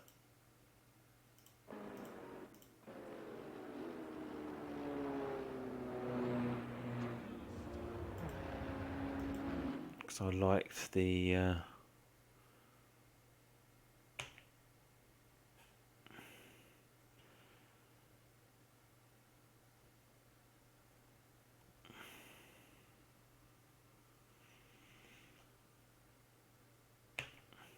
Thank you. Yeah, I've tried to get... I take shots all the time throughout the games, but I only sort of really pick the really decent ones. I don't want just any old images just put up on Instagram.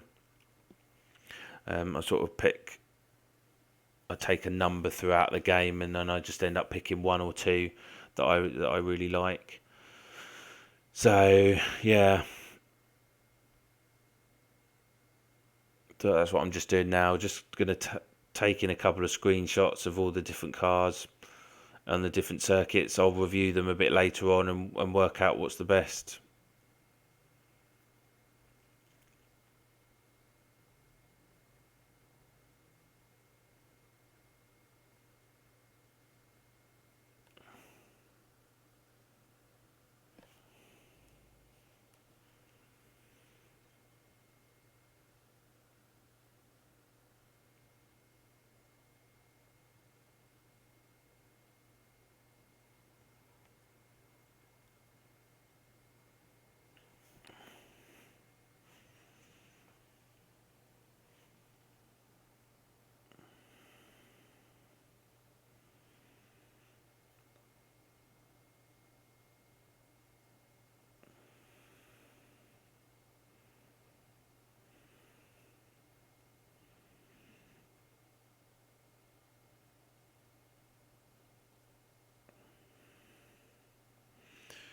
Right, I think there's one coming up here which I'll take and then I'll be done.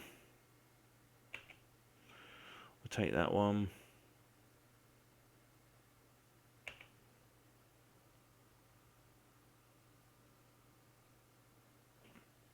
Right, let's quit out of that.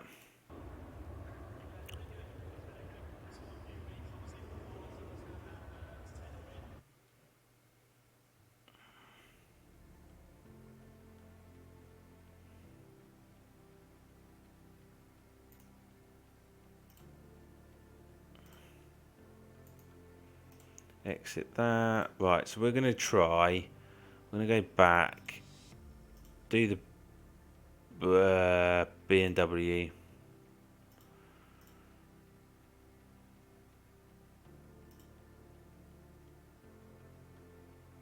And we're just going to confirm that. I'm going to do a quick 10-minute race. And we're going to go Nürburgring.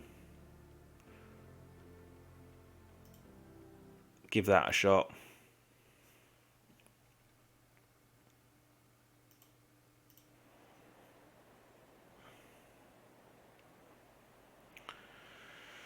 Yay, I've got another subscriber. I have to pronounce that best I can. Libisa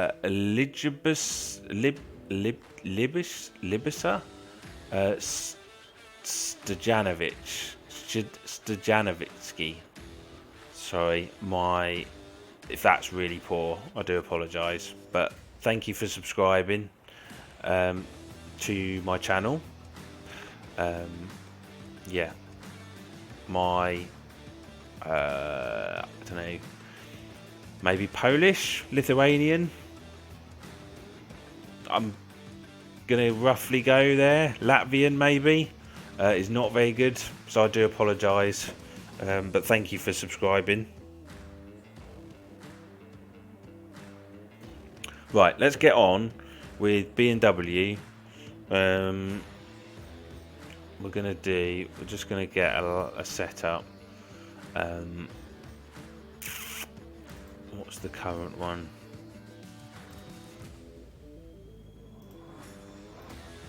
Right. Brace yourself. Any new Ferraris in this? So the Ferraris was introduced today. Have we got any Ferraris on the grid? Let's just have a quick look.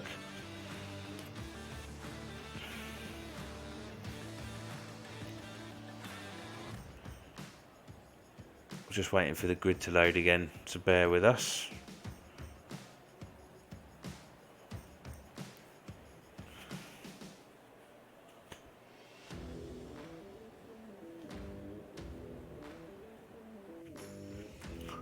Just showing lovely pictures of the track at the moment. Any second. No. Come on. Waiting for the field. No. There's the chicane. Nope. Keep it coming. Right, any Ferraris? 2 Ferraris on the grid, and they're exactly the same Ferraris that were on the grid before the release of patch 4, which is the black and white one and the Kessler Racing Ferrari as well. So that's a bit disappointing. They haven't, yeah. But anyway, as requested, I'm just going to do some BMW M6 around the Nürburgring. Just do a 10-lap race. And this feels, I don't know, how do you describe it? You know what? It's like getting, I don't know, like a cookie or something. One of your favourite, let's say coffee. It's like having a coffee and the BMW being like a Starbucks. Something like that, where it's like really good quality coffee, because with the setup that I've got, it's been tuned so that the car just points where it wants to point, it just goes where I want it to do, it sticks, it does everything I want to do. And the Ferrari at the moment is that kind of awful coffee that your company has bought because it's really, really cheap, and they buy it by like the kilo. They buy like 10 kilos of coffee, and it's really cheap stuff, and it's just not working very well. And that's what the Ferrari is like at the moment. So that's just got to be finely tuned, and then it will run a lot better. But at the moment, yeah, I'm struggling a bit with that Ferrari, I'll be honest with you.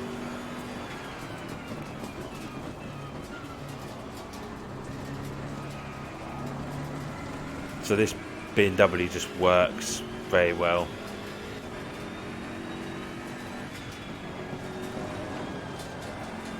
But of course it's the driver behind it, and if I'm all over the place, then you can blame the driver, not the car.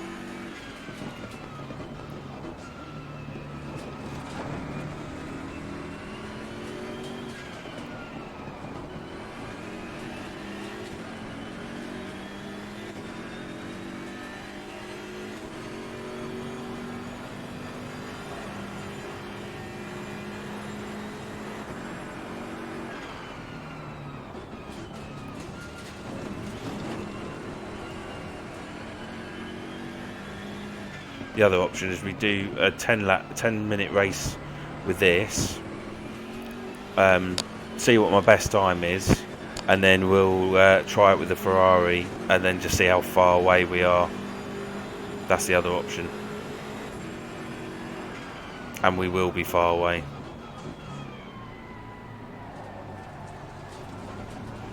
I reckon at least 4 seconds slower.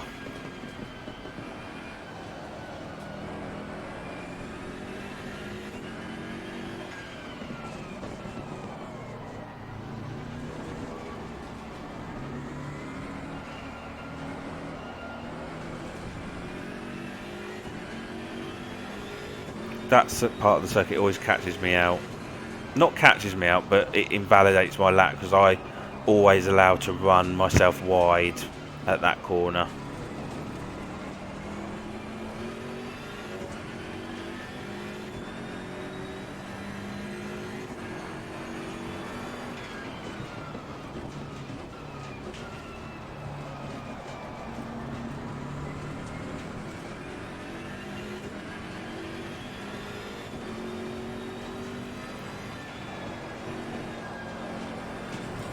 Oh, okay.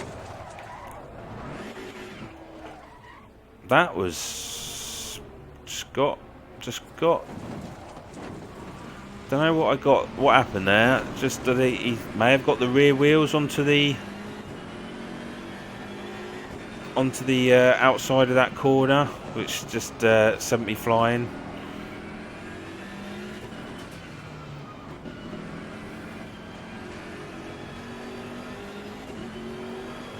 So now we've got some lovely gravel all over the tyres, which means that grip-wise I haven't really got any.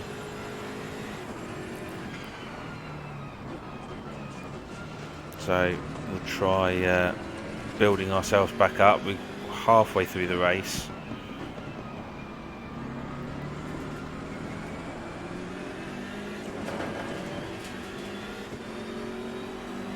Past one BMW. Relatively easy.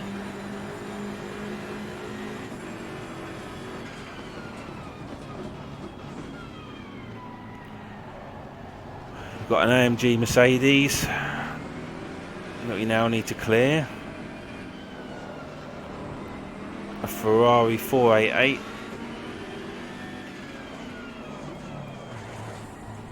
I think I'll just scoot down the inside of that Mercedes.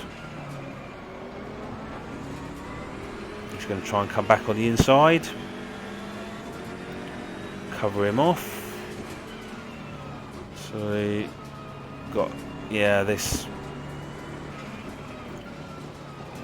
very black and boring looking 488 ahead of us in black and white.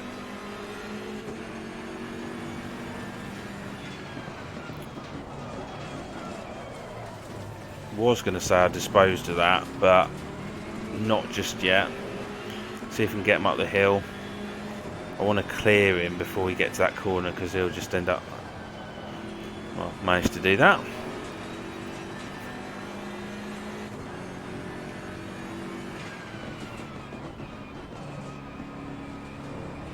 Up next is.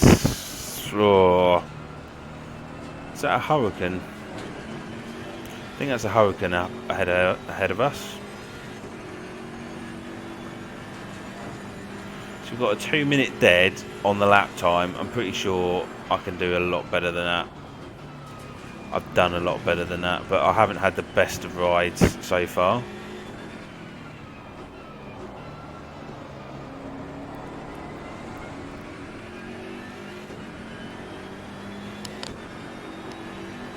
The next target is to get under 2 minutes.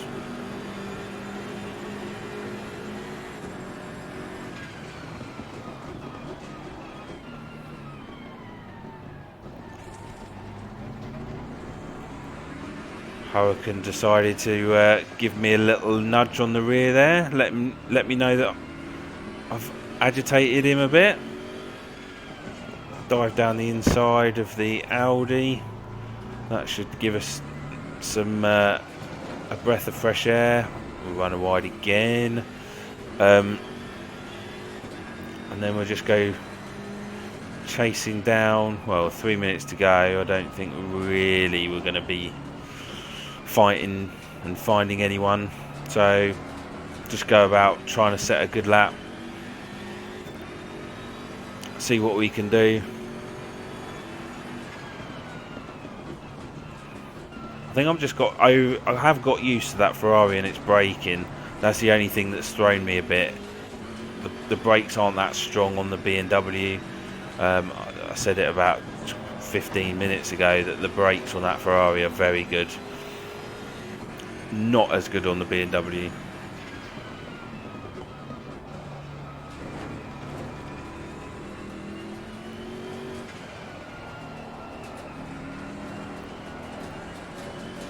Well, we're on course to take about a second out of the lap. Unfortunately, I've run wide, so we are going to struggle to improve on that and actually get that lap time recorded. And then once I've done this race, I'll move over to Hungary and we'll take the BMW around Hungary, see how that goes. So we found a second, but that's not unfortunately recorded.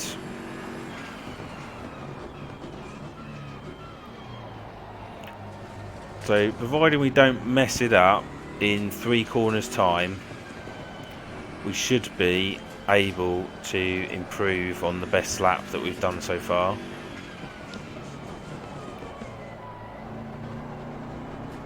So this corner here, don't want to...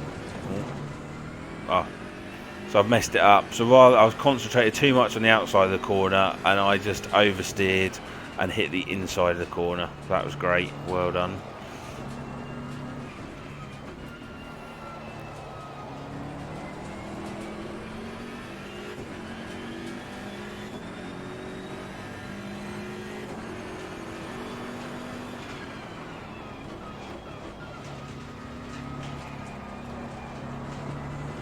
So we know that we can do at least the 159.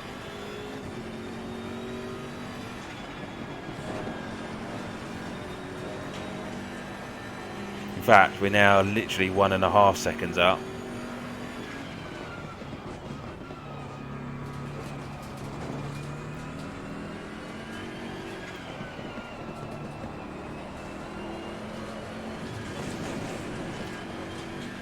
Got nearly the gravel trap nearly dragged us into that one. We're still over a second up.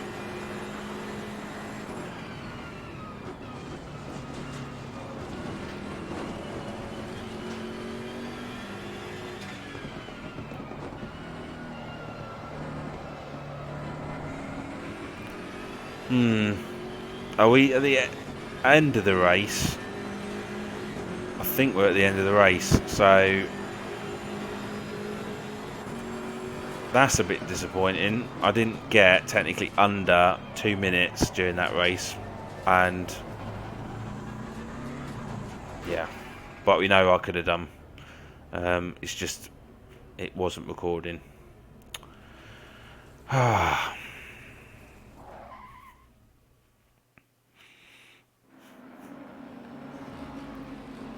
So what we'll do is we'll now take that BMW and we'll go and try it around Hungary.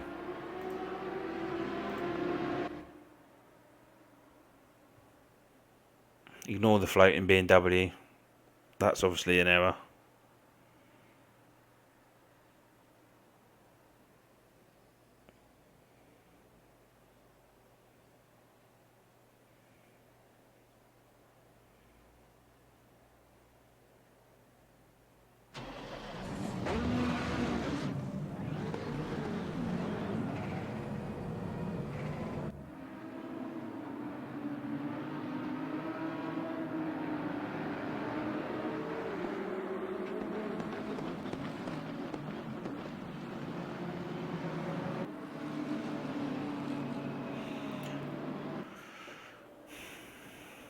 I feel the game looks smoother, certainly since the a bit since the update.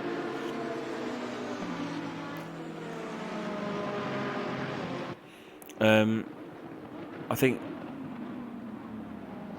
and the good thing about the AI has already always been very good with Assetto Corsa, always, and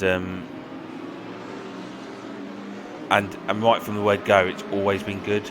Now, I know at the beginning of this stream I kind of moaned about how I was punted off even on the formation lap, which was rather frustrating. But when you're racing and you have your AI set at aggression set at nearly 90%, they are going to fight you and they are going to push you, and so it's my own fault. It's my own fault.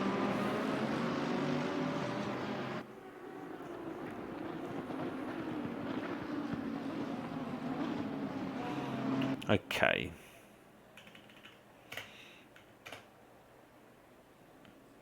Just trying to work out whether there is anything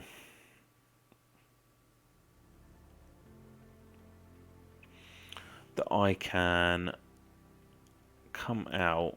I'm going to go into video, see if there's anything that I can reduce.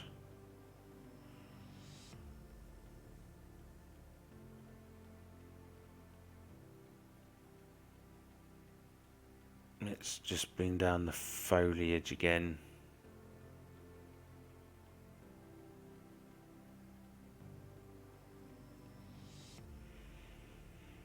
To be honest, the Mercedes AMG is a car that I've used on project cars, and I don't mind it. It's not the car to have on project cars. That's the problem. When you go to race in project cars, not many people have the Mercedes AMG. It's just one of those cars where people just don't use it. So because of that, unfortunately, I never use it. And in this, you can't use the Mercedes in this game at the moment anyway, because it's not part of the game, and it won't be for a while. So, but it's always a possible option that I'll use in the future. Looks like we can't get into multiplayer. We're getting an error on the multiplayer at the moment. It says it's connecting, but we're not getting anything on multiplayer.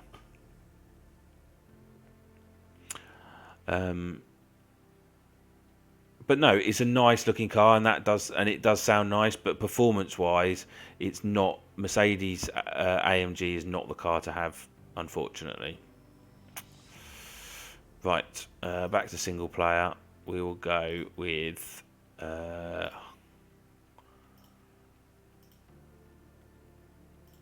Let's go 9 o'clock. No, let's go.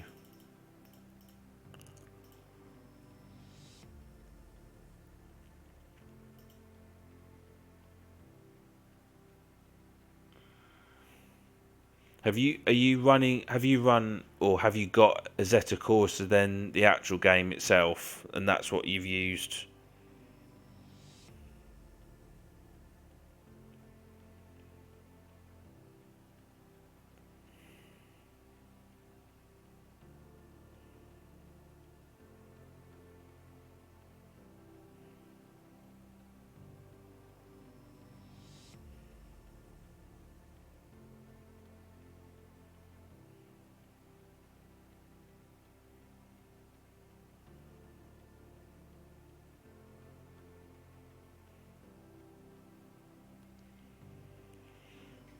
And how do you find that game? What do you find as on Assetto Corsa?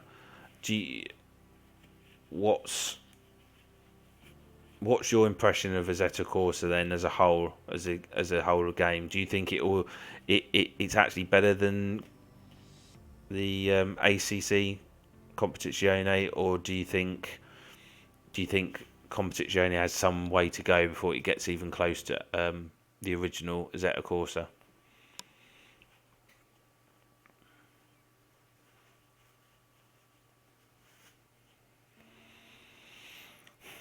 We are doing evening BMW M6 at Hungary.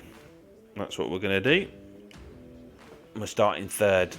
I almost guarantee that we're going to get taken out on the formation lap or at the first corner. It's been the story of my life tonight with this.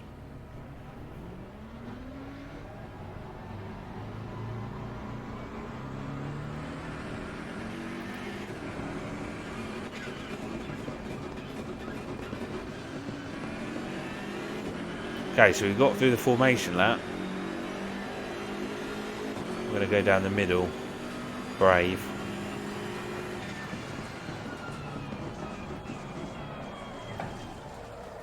But I did get taken out. I did get taken out on the first corner. There you go.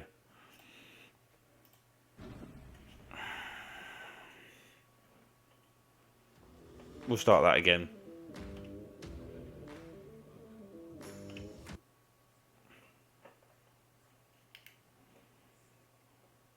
We'll try that again. Give it a shot.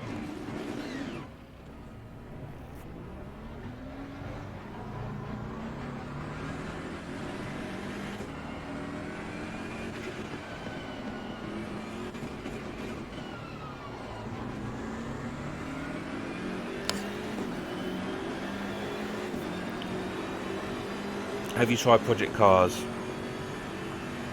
And if so, what do you think of that? What do you think of Project Cars as a game? Tyres were cold. I gave it a bit too much on the old revs. Tell you what I didn't do actually. I haven't done one thing. I didn't load a setup. And I should load a setup.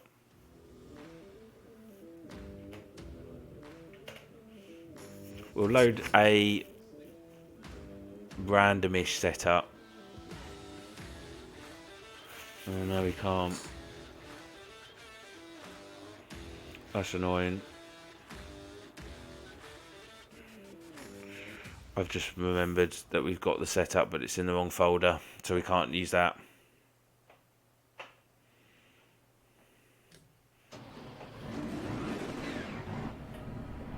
I think you should give Project Cars a go.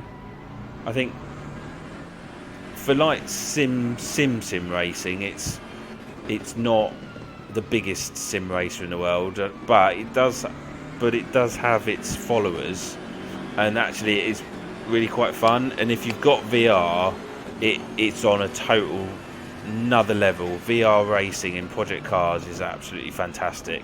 You can have the settings whacked up really high, and in my Oculus Rift it's quite amazing, and that's why I always hope this game to be, and it's just not happening, and so many people have just not even bothered with VR because it's just really disappointing so far. People are even trying to do their own settings to try and make it work, and they're sort of changing files and stuff within the game.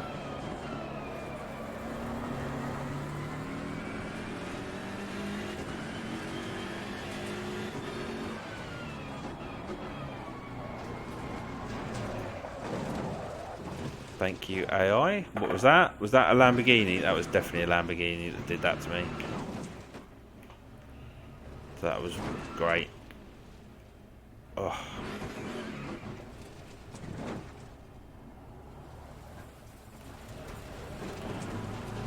Eight minutes of driving around at the back again. Story of my life.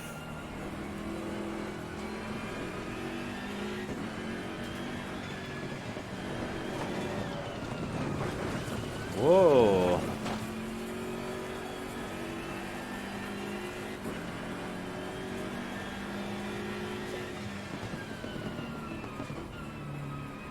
Just trying to clean the tyres off because I think that's what's causing the issue at the moment.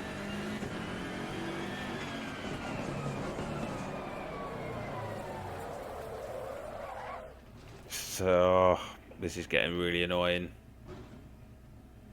What am I doing wrong? What am I doing wrong? See, it worked, Nürburgring, absolutely fine. And then you come here and the car just wants to handle, yeah, really, really crap. Really crap.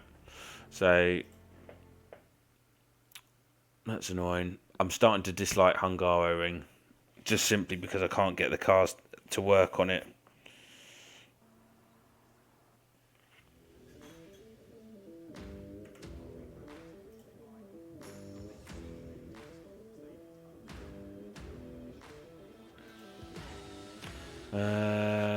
Mechanical grip.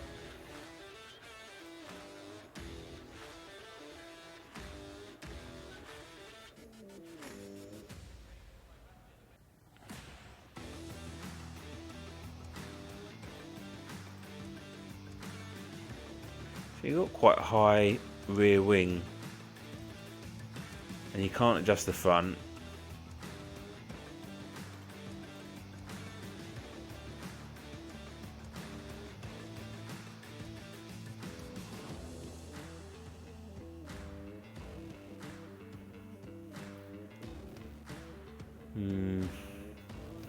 Wouldn't even know where to start, really. Too much on that.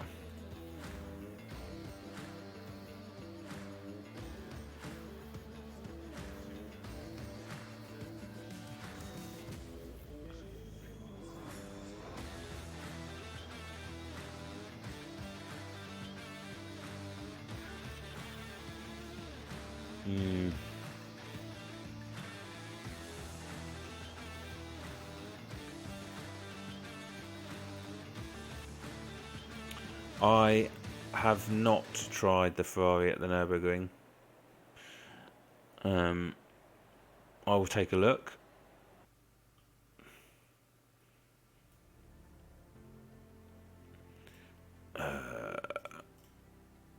We'll go with that. Let's try something different. Let's go with that. We'll go with that. There you go. Give that a shot.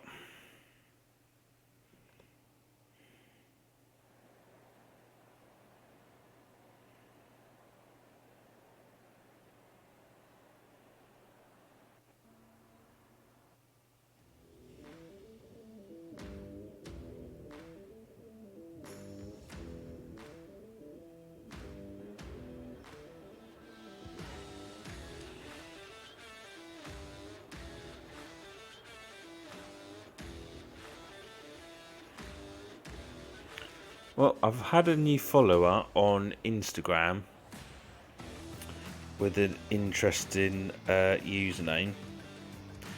It's not normally one I'd always associate. His username is Fiat Multipla Tuning. When on earth has a Fiat Multipla car ever needed a tuning? That's really random, that.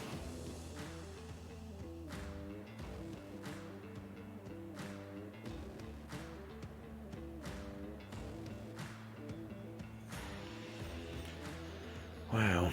Right. Okay, back to the start.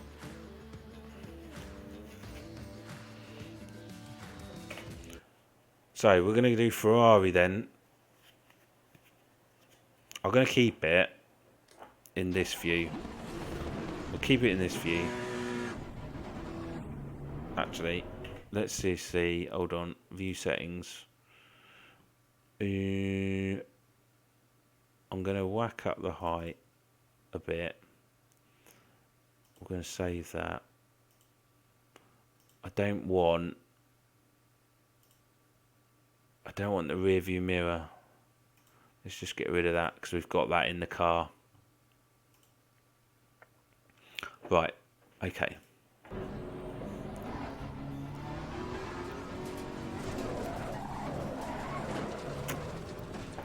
See, the AI just can't handle you in front of them. They just absolutely destroy you on the formation lap.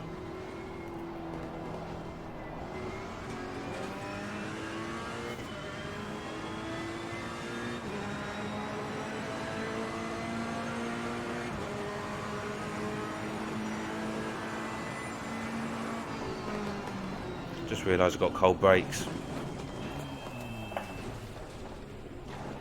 So I'm going to restart that and realise that I've got cold brakes right at the beginning of the race and not to be so stupid.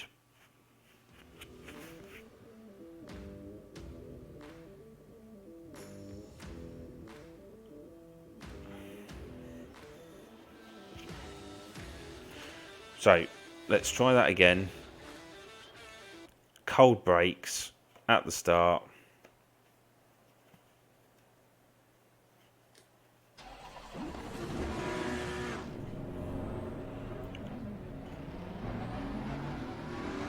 Let's keep up with the boys in front so we don't get punted off.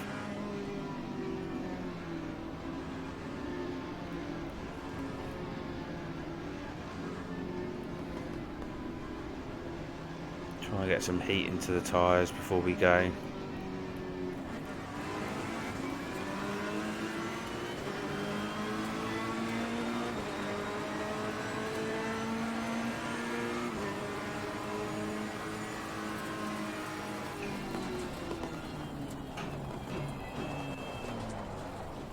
Won't mind running too wide. We can deal with that.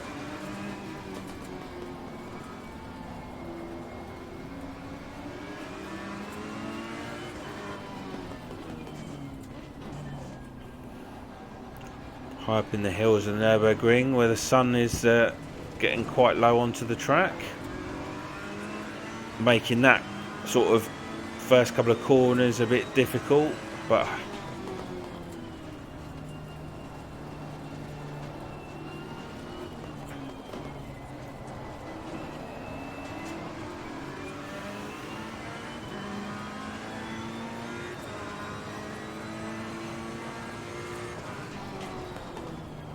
currently in fourth. We've got a couple of Audis ahead of us. We've got a Mercedes all over us from behind.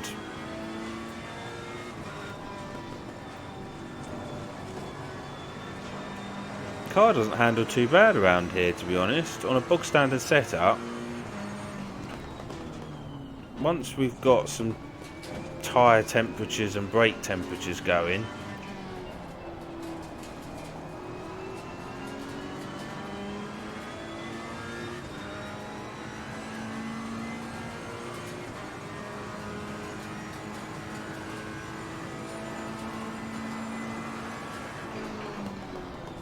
do we skip through the chicane alright? Yeah, it doesn't upset the car too much.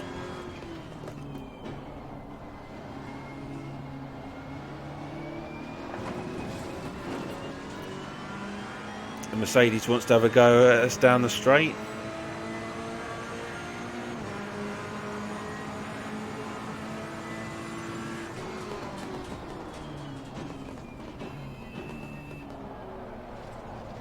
I'll allow myself to go a bit wide because I just don't know where the car is.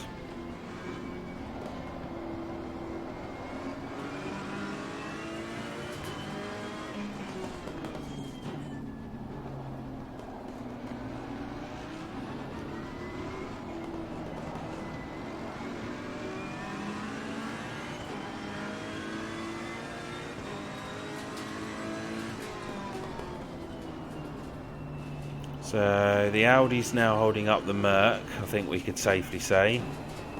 That will allow us just to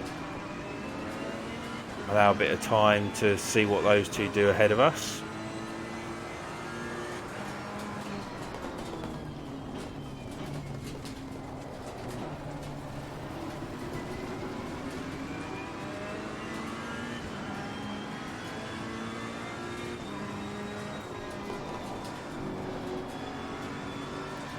Definitely held up that Merc a bit.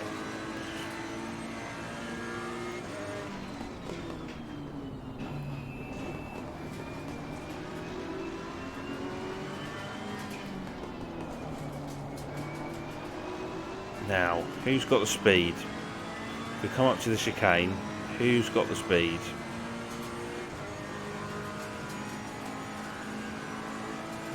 We're pretty even.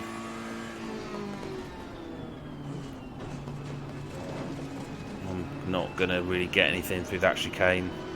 Just gonna end up single file.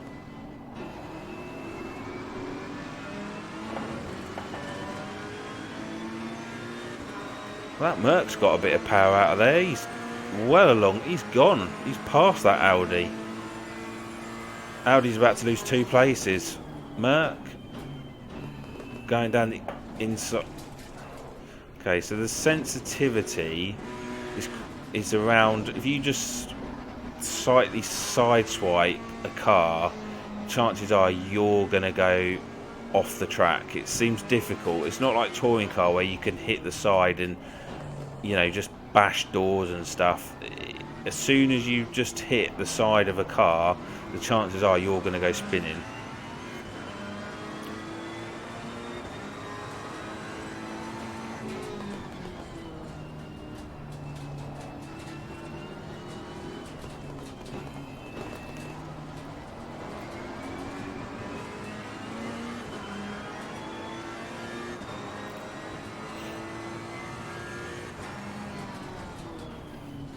If you're watching on Twitch, please follow me. Just likewise on YouTube, it's the same principle. Just end up clicking that follow button and subscribing to the channel, and that way you're just going to know when I'm around next. I'll try to stream sort of 2 to 3 times a week, but they are different days just because of the type of my shift work. I do a lot of sort of lates and nights and with my work, and so I can't always be on. But yeah, just subscribe just for the latest videos of various sort of games that I've got sim racing wise. I think I'm due to do another Formula 1 game shortly. Not game, but another race. And then I'll just be probably doing a review of this as well later on in the week, putting that up. So yeah, if you want to know more, just subscribe and you'll get a lovely little notification pop up.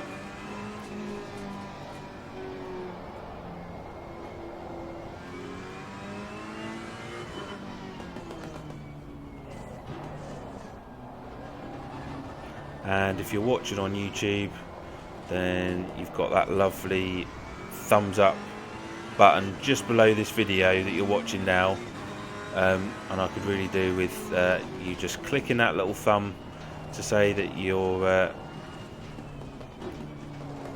watching the video and that you like what you see. That would be really helpful if you could do that, if you haven't already done it.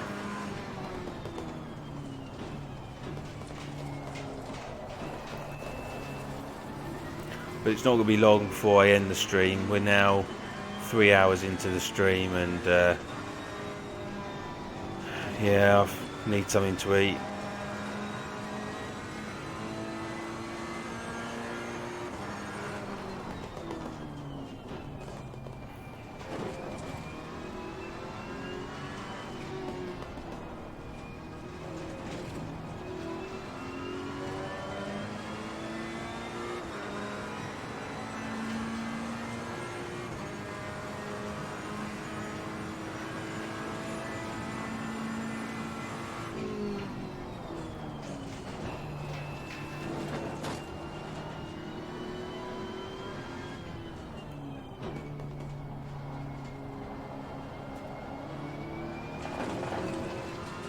Right, where's this lap time going to put us? So we're still talking around the 2-minute mark for a Ferrari.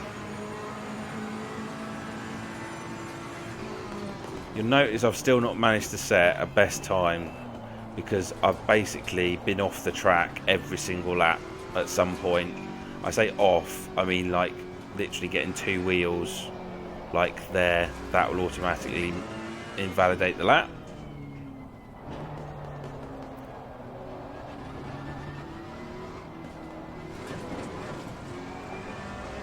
That might not have invalidated the lap, that corner there. That's a bit hit and miss, that corner.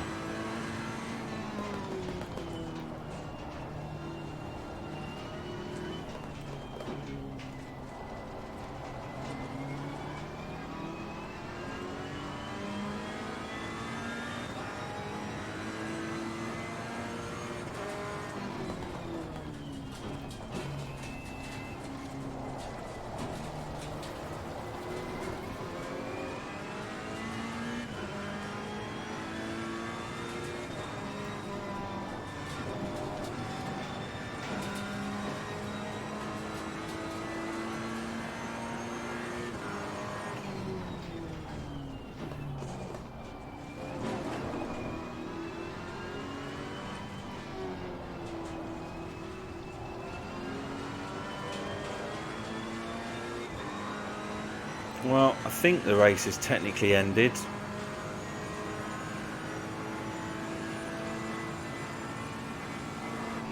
So we were gaining on the car front.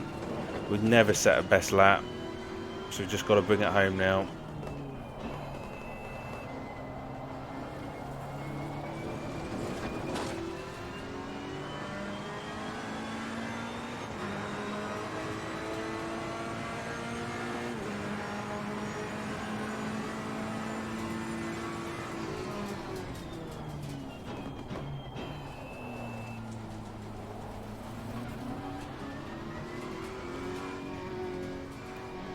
Oh, no. We've still got another lap to go, so that was a bit confusing.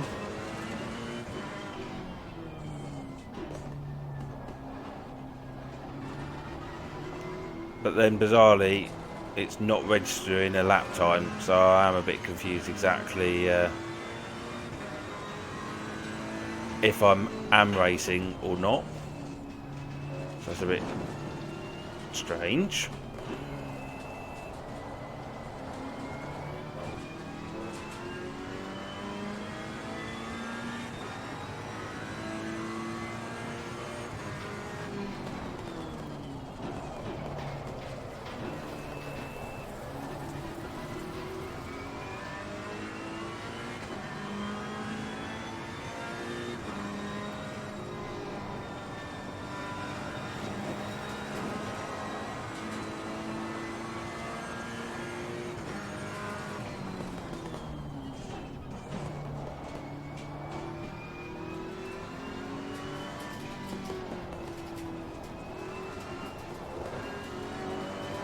Okay, so this will be the last lap now.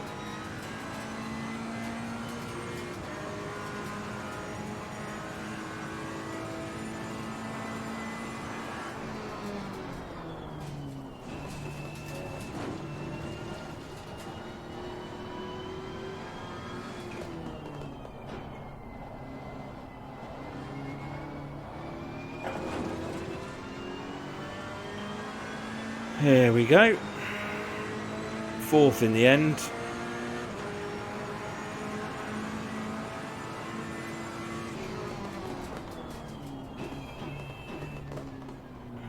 And actually, that Ferrari held up quite well. It didn't do too bad at all.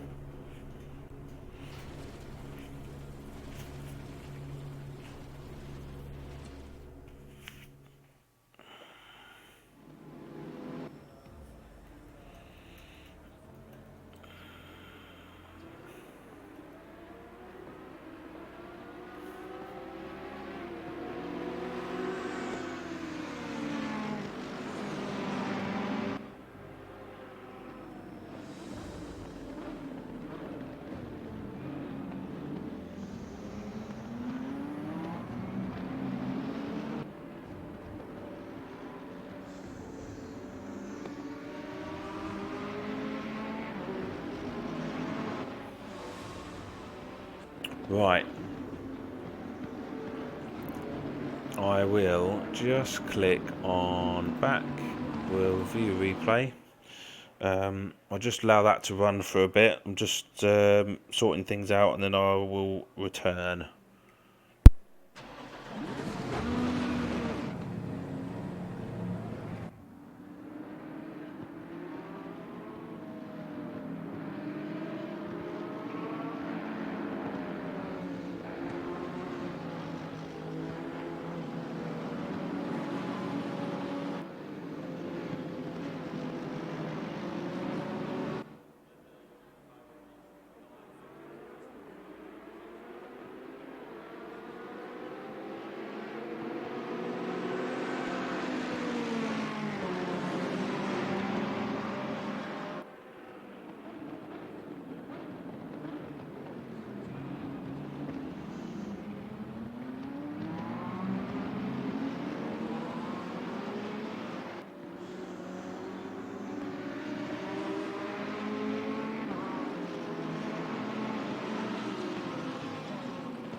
Right. So that is going to be it for me for tonight. I've got things to do. So, yeah, thank you for watching. If you have, if you're watching this on catch up as well, then again, thank you for watching this video tonight, and I will no doubt see you very soon. Don't forget to subscribe to the channel, hit that like button. You can find me on Instagram and Twitter. The links are in the video below, and I will see you again in the near future. Until then, take care and see you soon.